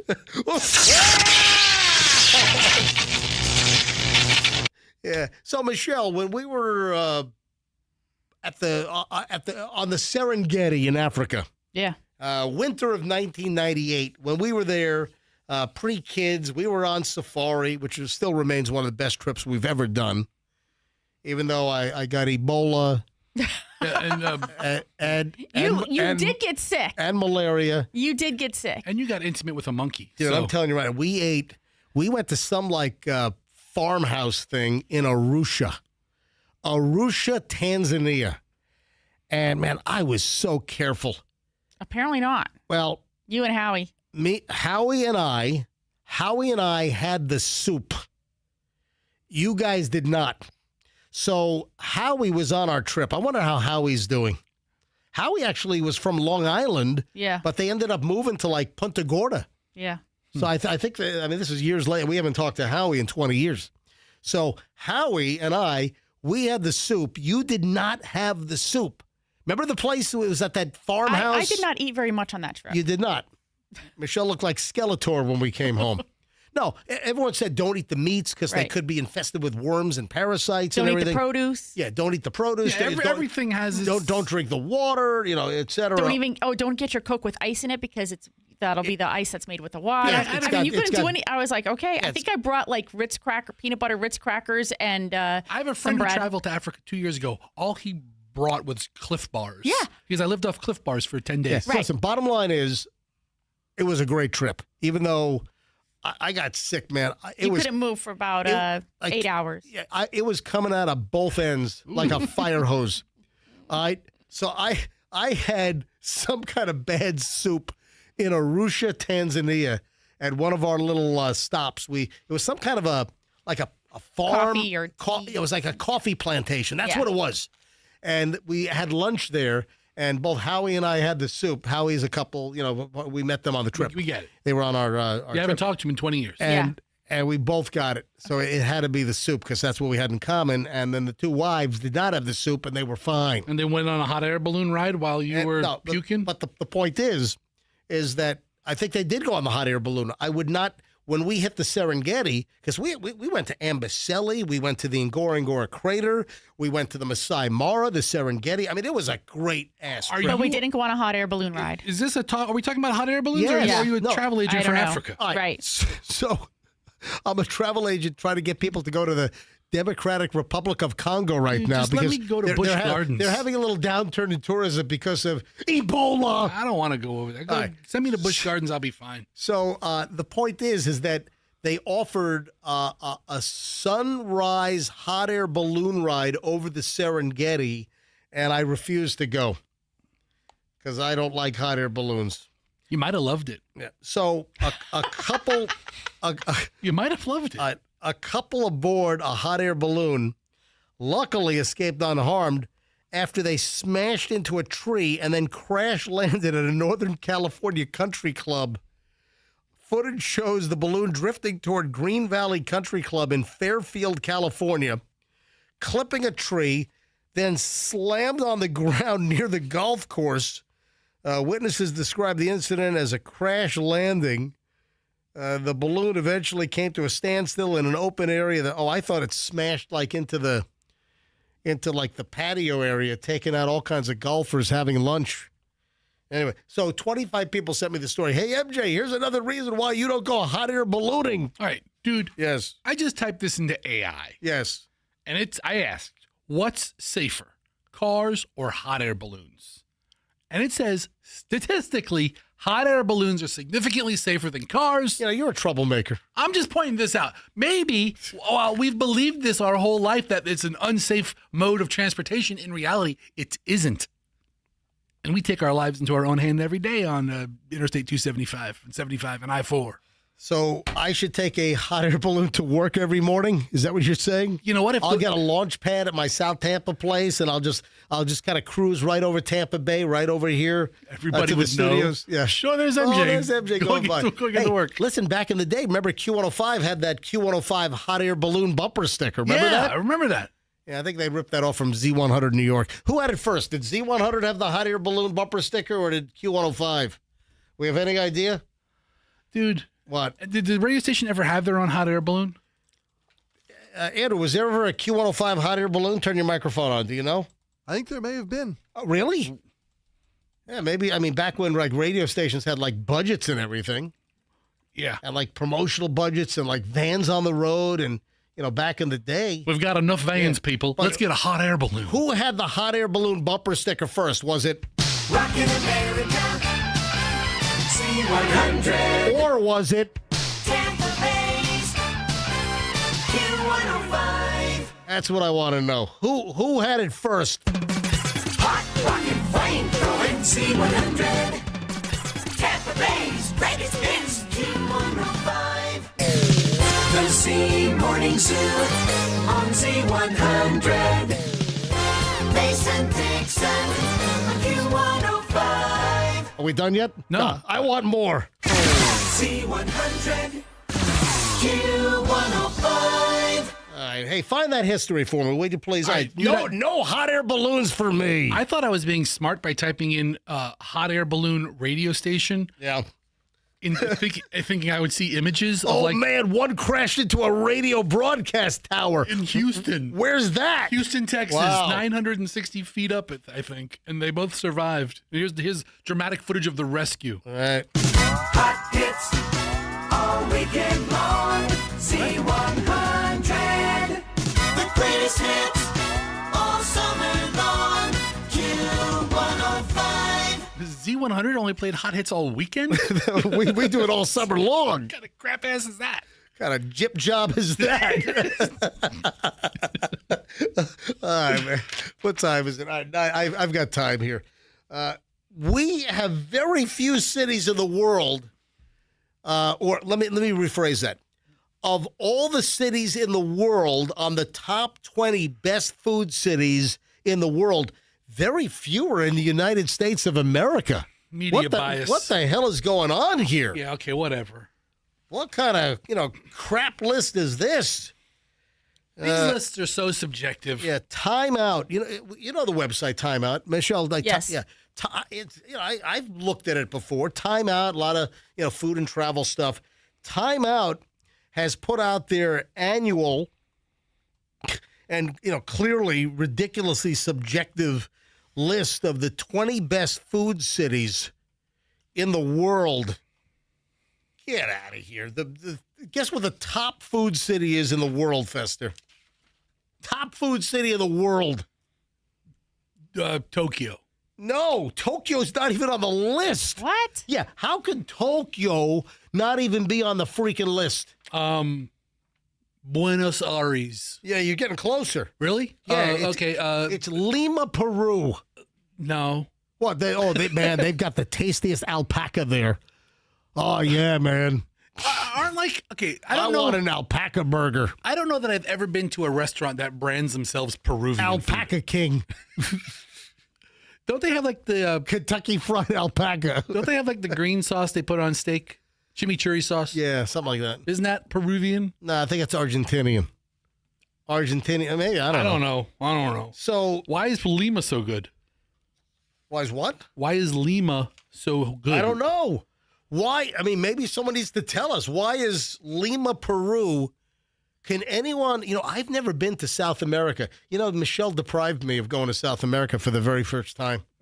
Really? Yeah, Galapagos. She didn't. I can't go to the Galapagos at the end of August because we're going to be doing a family trip in early August, and I can't go on vacation and then come back and then go on vacation again. You can do whatever you want. Why don't you go over Christmas when it's summertime down there? Well, because the really good scuba diving and the Galapagos is in. Would the fish go away? No, it's just no. You get there's no fish. No, no fish. The sharks, the they go skiing. Dude, send me the to whale SeaWorld. sharks. Anyway, so the top cities. I'm going to give you 20 through 1 quickly. The top cities, best food in the world. Number 20 is Medellin in Colombia. By the way, a lot of people say, "Oh no, MJ, you mean Medellin?" No, I mean Medellin. Yeah. Because everyone that I know from Colombia, from Medellin, they say Medellin. They don't say Medellin. All right, that's number 20. Number 19 is Copenhagen, Denmark. Number 18, Marseille, France. 17, Buenos Aires, Argentina. Number 16, Hong Kong. Number 15, New York City. Number 14, Napoli, Italy. Number 13, Bengaluru, India. Number 12 is Osaka, Japan. Not Tokyo. They're not even on the list. Wow. Number 11 is Cape Town, South Africa. Number 10 is Lisbon, Portugal. Number 9, best food in the world, Athens, Greece. Number 8 is Beijing, China. 7 is Melbourne, Australia.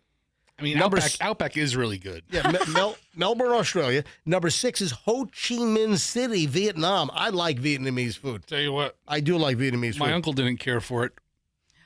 Of course, Oh, he Yes. spent some time. He wasn't on vacation. He didn't like Hanoi Jane either, did he? Yeah. He did it. All right. So Ho Chi Minh City, Vietnam. Number 5, best food in the world is Barcelona. How do you Okay. I got it. I can't take all these. Barcelona. I can't take these Barcelona. terribly authentic pronunciations. All right. Number 4 is London. I thought they had the worst food in the world in London. It's number 4. I don't think of great cuisine when I think of the British. No, they've actually come back. Number 3, third best. They've actually come back. They're doing things with potato now. Yeah. I mean, what are you saying? They've actually come back. Number 3, best food in the world is Mexico City in Mexico. Number 2 is dun, dun, dun, dun, dun, dun, dun, dun, dun, dun.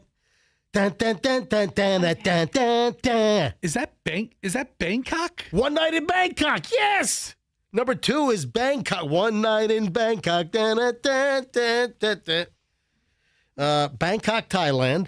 And number 1 is Lima, Peru. Best food in the world. I mean, I'm sure all of these cities have outstanding food. If you went to any of these cities, you would not be disappointed in the culinary choices. Yeah. All right. So there you go. I think this list is, I'm sure there's some good food, but I think they deliberately had an American bias. You have to put New York on the list. Yeah. But aside You know what? from that, You're right. They kept all the other American cities They're off. anti-American. They're anti-American haters. Yeah, there you go. Deport them. All right. We have a whole big chunk to go. We've got a great final set. I'm looking at this stuff that we haven't gotten to yet. The best material of the day is next here on the MJ Morning Show. Oh, speaking of food, Andrew, when do the giveaways, are they next week for a small batch? I think they're next week. Yeah. We're doing another small batch creamery promotion. Of course, the home of MJ's Triple Killa Vanilla ice cream. The home of MJ's Milton Fudge Cow ice cream. Best vanilla and chocolate you've ever had in your life, bar none. But listen to this. Father's Day is almost here. And that means it's time for an annual tradition. And it means getting Dad something that he wants. And it's not a tie. No. Dad has enough, junk crap. Get Dad something he really wants. He wants ice cream. Yeah, he does. Yeah. For Father's Day, Dad wants ice cream. Not just any ice cream. He wants ice cream from Small Batch Creamery. That's where Dad wants the ice cream from. So listen to me. Listen very, very carefully here. There are Father's Day gift cards available from Small Batch Creamery. Any amount. You want a $25 gift card? Boom. You want a $17,000 gift card for Small Batch Creamery? That's a present. Boom. Get whatever you want. Listen, premium handcrafted ice cream, the perfect gift for the father that has everything, Small Batch Creamery. So listen, maybe you're having family over. Yeah, skip the fruit salad. You don't want fruit salad, yummy, yummy. No. Small Batch Creamery, yummy, yummy. That's what you want. A handcrafted ice cream cake, their gourmet brownie trays. Trust me, Dad will remember great stuff from Small Batch Creamery much more than some run-of-the-mill, overdone gift. All right, Small Batch Creamery. Get Dad a gift card for Father's Day from Small Batch Creamery, 5530 4th Street North in St. Pete. Grab a brownie tray, grab an ice cream cake, grab a gift card. Again, Small Batch Creamery, the official home of the MJ flavors, Small Batch Creamery. And then next week, we're actually giving away a bunch of prizes from Small Batch Creamery as well. So heads up for that. If you are making a move, let me tell you what you need to do. You need to call our friends at Two College Brothers Moving and Storage, twocollegebrothers.com. If you're making a move, the last thing you need on top of just the normal stress and pressure of making a move, the last thing you need is to end up with some janky, busted butt moving company that's going to break your stuff. They're going to overcharge you. They're going to, give you a lowball number. Then they're going to raise it. Then they're going to hold your stuff hostage on their truck. Listen, this is the last thing that you need, and it happens all the time. This is why you just go straight to Two College Brothers. Over 1,200 five-star reviews. People love twocollegebrothers.com. Twocollegebrothers.com. Oh, what am I saying here? Yeah. Oh, yeah.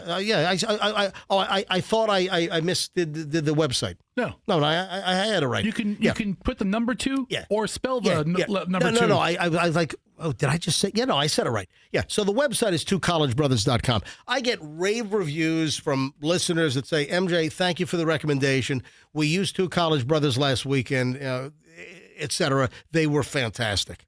So I'm just helping you out here, folks. Don't have a nightmare on your hands, and not having a new moving nightmare starts with twocollegebrothers.com. The smartest move you'll ever make. You mentioned me, MJ. They'll give you a whole bunch of free moving boxes. That's twocollegebrothers.com. Another top shelf recommendation that I can make from personal experience is Banco overhead doors. Any garage door issue or any upgrade issue, you might not have a problem. You might not have a busted garage door. You might not have a busted belt or a busted tension wire, or the number one service call is a broken spring. You might not have that stuff. You might just want to upgrade. You might want to put a better-looking garage door on your house. Banco puts in the whole line of Clopay. You might want a much better state-of-the-art garage door opener to bring you into current modern times, like a top-of-the-line LiftMaster that has the full video camera that shows you who's coming or going. You get alerts on your phone. You put the app on your phone, you can open and close your garage door from anywhere in the world. You know, you're heading to the airport to go on a big summer trip. Honey, did you close the garage door? I don't know. I thought you did. You just check your phone. You can see. Yep, we left it open. Push the button on your phone. It shuts your garage door from anywhere. Banco, they're the best. Banco, bank on Banco. BancoDoors.com, official garage door company of me, MJ, because they've done all the work at my house. It's BancoDoors.com, and tell them that MJ sent you. Now, if you're in a car wreck, if you are in a slip and fall situation, listen, I don't wish this stuff on anybody, but if it happens to you, I'm going to give you the hot tip to cut through the clutter and just go right to the Kemp Law Group. Accident or fall, you call Kemp Law. Remember that. Now, I hope you don't get rear-ended. I hope you're not driving to work and suddenly you hear... I'm hoping that never happens. I'm hoping that, some gasoline tanker truck doesn't, ram into you. Oh, no, stop! I'm hoping that doesn't happen to you. But if it does, you call the Kemp Law Group. If you're in a store parking lot and they're negligent, they haven't filled in a pothole, or you trip over some kind of ragged bumper curb and it's got rebar all jammed out of it and you hurt yourself. Hey, accident or fall, you call Kemp Law. Slip and fall in the produce section. You call Kemp Law, KempLaw.com, and tell them that MJ sent you. Traffic's on. Final check, final chunk. MJ Morning Show is next. In Pinellas, the accident on the Courtney...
In line for the big IPO on Friday, man? Are you in line? Yes, I am. Yeah, so you're going to be one of these newly minted, estimated 4,000 new multimillionaires that are about to be minted on Friday? No, it's not going to happen on Friday. I thought it was Friday. Well, the IPO is happening on Friday, Yeah. but the millionaire comes like 12 years later. No, I mean, I'm not going to buy $1 million worth of the stock. no, it's because you have individuals that are able to, they're getting shares or they're able to buy shares at a certain price or. They've been issuing shares to their insiders Exactly. for a long time. I'm not one of those That's guys. what I'm saying. So if you're an insider, you're already sitting on shares. I'm a retail buyer. And suddenly those shares turn into real money. I'm a retail buyer. All right, so Fester, what is it that I'm talking about? I mean, SpaceX IPO is coming out Friday. That is it. And that is it. It potentially can be one of those life-changing IPOs. SpaceX will debut on the NASDAQ as SPCX, Sierra Paul Papa. Sierra, I need to do the Sierra Papa Charlie X-ray is going to be the symbol. And it is apparently going to be the largest initial public offering for a stock or IPO in the history of Wall Street, to the tune of $135 a share is the target IPO opening price, and that valuation is going to be nearly $1.8 trillion. Look, man. What the living fudge ball. I don't know how this is a loser in any way. According to some estimates, well, no, some are saying that, hey, it could actually fizzle and, hit at 135 and then, make a sharp decline. There's no guarantee that it's going to rocket forward like a SpaceX rocket. You can't buy this thinking you're going to sell it 2 or 3 days later. Yeah. You buy this, you get into it for a couple of $1,000s. Right. And you put it away. By the way, Julian's like, Dad, I told you to give me $1 million so I could buy MU. I'm like, he wasn't wrong. Look, there's a couple of companies that Micron, which is MU is Micron. And Julian, in his little portfolio, Julian bought like 10 shares of Micron for like $178 a share. Yeah. And then it went to like close to 1,100. Yeah. Where's because NASDAQ's taking a little bit of a hit. I know that it did drop to around like $800. 909. Yeah, Micron's at 909 now. Market just opened up 7 minutes ago. But this kind of company, SpaceX is NASA. Right. It's the entire space program. No, Blue Origin is also, that's part of the Artemis program. Yeah, I'm not. So it's Blue Origin and it's okay, fine. But SpaceX. When Blue Origin comes out, it'll have a. Well, their rocket just blew up as well. That kind of set them back. Listen, you're buying SpaceX is the leader between the two. If they had to pick one, they'd pick SpaceX. SpaceX is launching satellites every other day. They're launching satellites every 10 minutes. Literally. That's what it sounds like. Anyway, so big IPO.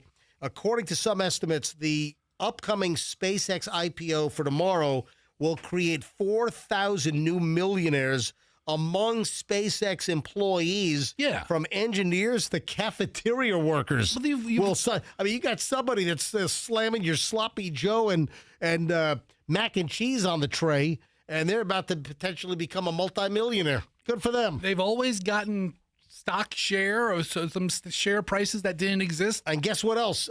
Around Brownsville, Texas, near SpaceX headquarters, guess what they're preparing for? The biggest party in the world. Well, you're pretty damn close. They're preparing for a massive uptick. They're calling it a real estate gold rush. Yeah. Because all of these millionaires are going to run out and buy new houses. If I'm working the cafeteria at SpaceX, I live in a modest home in a modest neighborhood, and suddenly I'm worth $10 million. Maybe you're renting for $582 a month, and you're doing the right thing, and you're trying out. It's a hell of a place for $582 in Brownsville, Texas. What? But you're getting by, living the that lower middle class life, and then suddenly you have $15 million. Yeah. I mean, I'm never serving mashed potatoes again. And then if you can hold it for a couple of years. Oh my gosh. I mean, it's incredible. It's generational money.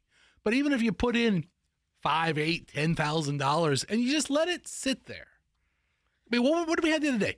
The 10-year anniversary of Facebook. The stock price of Facebook. If you would have put $10,000 in, it'd be worth $7 million now. Yeah. $10,000. Yeah. And we were all around listening to it. We were all had our thumbs in our asses when Facebook, introduced it. We just didn't think, I should buy this and hold it for a decade and I'll have no issues ever. All right, moving along. What the flight attendants say they never want a passenger to do. And I guess I've heard of this before, but for whatever reason in the last week or so, I've seen an influx in coverage of this particular item. That flight attendants are so riled. An airline flight attendant does not want you to do this to them, and apparently it's a lot more common than you'd think. Any idea? Does it involve the butt? I hope not. Because, I mean, flight attendant walks by, you grab the butt. No, you do not, Fester. I don't grab the butt, but Okay. I could see something happening more often than you think. The clues he gave was it happens more often than you think, and flight attendants don't want you to do this. Do you know what it is? I stick with my guess. It's not the butt. Okay, then is what? Taking your shoes off? Gotta be in the butt, Bob. I mean, if it's not taking your shoes off, which flight attendants probably hate. They don't want to be touched. The number of people that will tap or poke a flight attendant, like you want to get the flight attendants, they're in the aisle, right? Oh. They've got their beverage cart.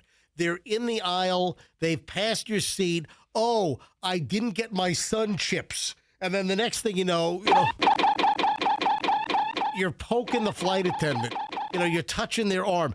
They do not want to be touched. I don't want to be touched by anybody. Yeah. At any time. But it's an issue. It's a problem. These flight attendants are getting touched by too many passengers, and flight attendants, there was a whole damn thing. Unwanted poking is not an uncommon experience for flight attendants. Unfortunately, says a spokeswoman for the Association of Flight Attendants, CWA, if you want to get a flight attendant's attention, use your voice, or if it's urgent, press the call button. You should not randomly touch or poke a flight attendant. Yeah. But people do it. Who? Passengers. I mean, I just don't. You shouldn't be touching anybody. Or leave the pee off. Passengers. There you go. You're on the plane. The plane's relatively noisy. Sure. They may not hear, excuse me, pardon me. You don't want to yell on a plane. If they're not looking at you, you're trying to draw the attention. I could see you touching them on the shoulder or the arm to get them to turn around to do what they were going to do anyway. But I can understand not wanting to be touched either. So heads up, just when you travel, hey, summer travel season's on. If you need to get the flight attendant's attention, do not touch them. They hate it. And again, common scenario is that they've just hit your aisle or your row, I should say. They hit your row with the beverage cart, and they pass you, and then you want to poke them to get their attention. Don't touch them. Do not touch the flight attendant. Big problem. Where does Chloe live in Hartford? Yeah. Okay. Well, actually, no. She lives in the Hartford area. Yeah. I don't want to say the exact. No, okay. I don't want to say the exact. But Hartford's the major city. Right. Yeah, Okay. Yeah. So Yukon is in Hartford, Okay. right? Yeah. Why? What you looking at? If I really Airbnb her apartment from you guys, I could make a trip to Maine. I could visit Boston. You could. We go through Vermont, go through maple syrup country. Nice New England trip using Chloe's place as a landing pad might be a pretty good deal. First of all, you typed in heart fart. It's hard. I'm looking. Fester, what is wrong with? I'm looking at the Google search, and instead of Hartford, HARTFORD, he's got Hartford, Connecticut. Okay, but I put Connecticut, so there's no city named Hartford, so they obviously knew I meant Hartford. It defaults to Hartford. But yeah, I mean, all right. Hartford. What's wrong with you? Would I fly to Hartford? For what? For what? Well, I would fly into Hartford, right? Yes. Hartford. For what? For if I Airbnb, I'm dead ass serious about using Chloe's apartment for 10 days. You're not going to Chloe's apartment. I'm the only person making you any money this summer, dude. Otherwise, you're just throwing good money after bad. That's right. Guess what? Chloe was there for most of May. I just paid the June rent. I imagine almost nothing's in it, right? I mean, just like some furniture and No, it's got all her crap in there. The All stuff her that stuff you is didn't, there. Yeah. Okay. You're not going into We're my not gonna touch any of daughter's apartment in Hadley- Hartford, Connecticut. Hadley might play with the makeup or something, but other than that, we're not going to touch anything. All right. So she has Netflix, right? Hold on, let me do the math here. I don't know. All right. So Chloe's rent, I just paid June. I've got to pay July. Yeah, August. And she'll go back at the end of August, right, Michelle? Yes. Okay, so I need it the last couple days of July and the first 8 days of August. Make me a deal. Come on. I'll give you $50 a day. Why are you going to Hartford, Connecticut? Because it's a trip to the Northeast. I'm not dying to go to Hartford, but from there I can go to Boston. I can go to Maine. I can knock out 5 states. You're not staying in you're bringing the kids and everyone? Well, it's a family trip. It's I don't leave the it's a kids. one-bedroom apartment. So the kids sleep on the Hampton Inn is a 1-bedroom apartment. Dude. You're not using Chloe's apartment. I'm not talking to you about this. I'm talking to Chloe and Meech. I pay the rent. Who cares? I don't care. I'll tell you what I'm not going to do. I'm not going to bust into the mailroom and steal packages. That's it. Like the other hoodlums that are in your kid's apartment complex. Is it a complex or is it just like a building? It's a rental apartment building. Yeah. It's got like 4 floors and it's fairly new. And I'll leave Chloe. Oh no, I'm sorry. It's run down. They got plumbing problems. That's even better. It sounds like I'm going to get a really sweet deal on it. We'll only be there a few nights. I mean, most of the nights I'll be on the road, but I need a home base. And we'll leave Chloe a very nice Starbucks gift card as a thank you. All right. Like $60. Right, speaking of air travel, just one other air related thing. Did you see the Air Canada pilot that flew for 16 years on various pieces of equipment? Yeah, I don't understand how this happened. He didn't have the proper pilot operating license to fly for Air Canada. Meanwhile, he was a captain, and he flew the 787, the 767, and also flew the 777, and he didn't have the proper licensing, and he's been arrested for fraud. Did he know? Apparently. A former Air Canada pilot has been charged for flying for years without a proper license, according to Canadian police. Jeffrey Wall of Ontario is alleged to have operated as an airline captain between 2009 and 2025 without a license to fly large commercial passenger planes. He is said to have flown more than 900 flights domestically and internationally without the required license. Air Canada said Wall, 59, held a valid commercial pilot license, but was promoted to captain without the required airline transport pilot license, just like, here in the U.S. This pilot had a 27-year career, and we're alleging that since 2009 has been flying for years, misrepresenting his credentials to his employer and regulatory officials using fraudulent licensing documents. So did he use fake documents, or did they just never check? No, apparently he had fake documents to defraud them, thinking that he had the airplane transport license versus just a commercial license. But you know what it comes down to? Was he a bad pilot? Probably not. He is probably a good pilot. And keep in mind that airline pilots in Canada and the United States, I think it's pretty much industry-wide, they have something called recurrent training. So they have to go to the simulator every, I think, 6 months. So that means that he had to pass all of his recurrent training in the simulator, where they'll throw 3 emergencies at once. On landing, you have engine failure, a microburst, a passenger vomits on the cockpit door. You could get hit with 3 things, all kinds of stuff. So he passed all of his testing. Plus, they put a check airman, I think once a year, in the actual cockpit to watch you during the flight. I mean, this guy seems like a capable pilot without the degree. Yeah, he's just missing some of the paperwork. Probably a good pilot. But he can go to jail now. Throw him in Canadian jail? They're going to put him in Maple Leaf Prison. Can he extradite to the U.S.? That would be. What did you move? Why would we extradite him to the U.S.? He's going on the run, Buster. Can he come to the U.S.? You're just trying to use a word. You don't even know how to use the word. What do you call it when you flee the law? You elude. Yeah. No, like Or you abscond. yeah, I can't like You're a fugitive. he's a retired pilot. Can't he like go down to the Bahamas and never come back? Fly away. Is that it? I mean, listen, if I'm in that big of a pickle, I'm living in the Caribbean. Good luck finding me. Good luck getting me back. All right. Before we get out of here today, and Michelle, it's 9:49.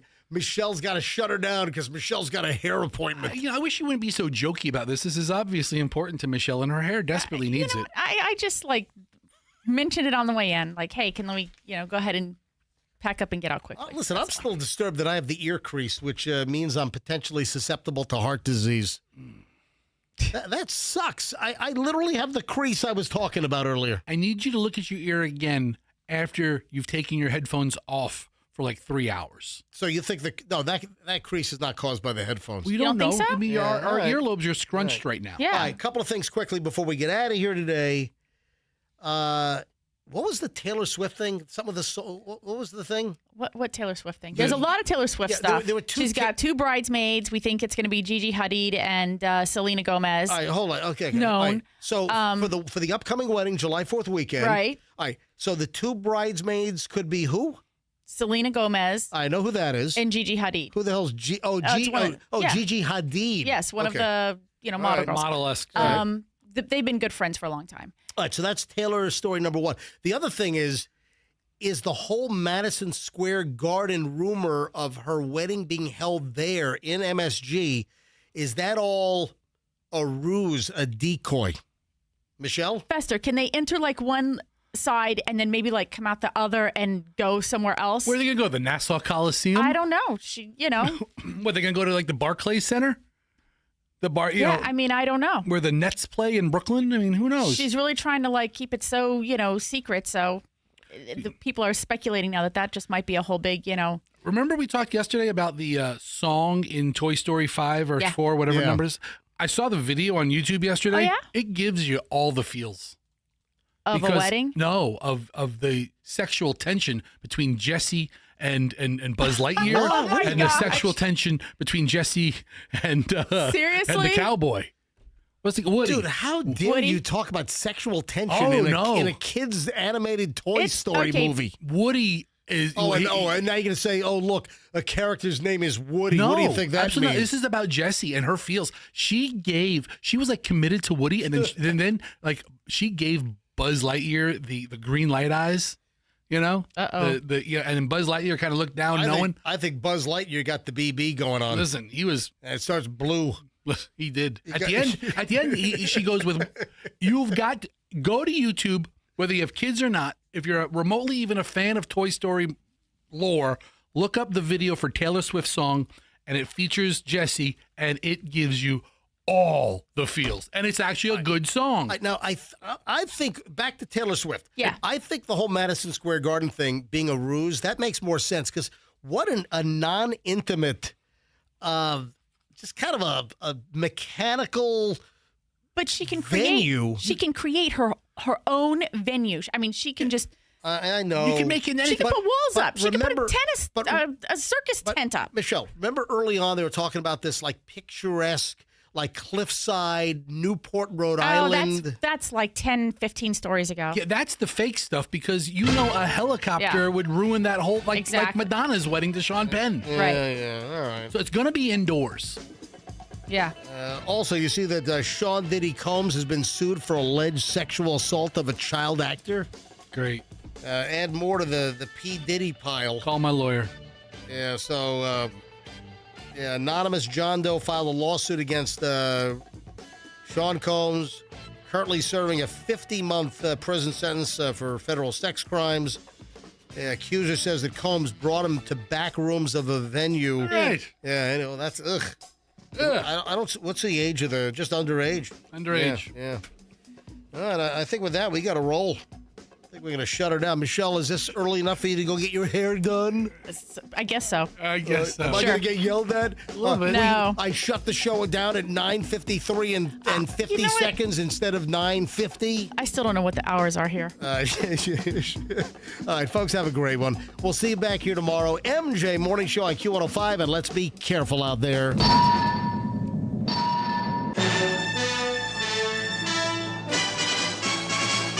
repeat, this is not a drill. This is not a drill. Code red, code red. The MJ Morning Show is protected under the laws of the United States and other countries. Unauthorized duplication, distribution, or exhibition may result in civil liability and criminal prosecution. All rights in this work are reserved for purposes of laws in all jurisdictions pertaining to data mining or AI training, including but not limited to Article 3 of Directive EU 2019-790. This work may not be used to train AI. Here are the latest...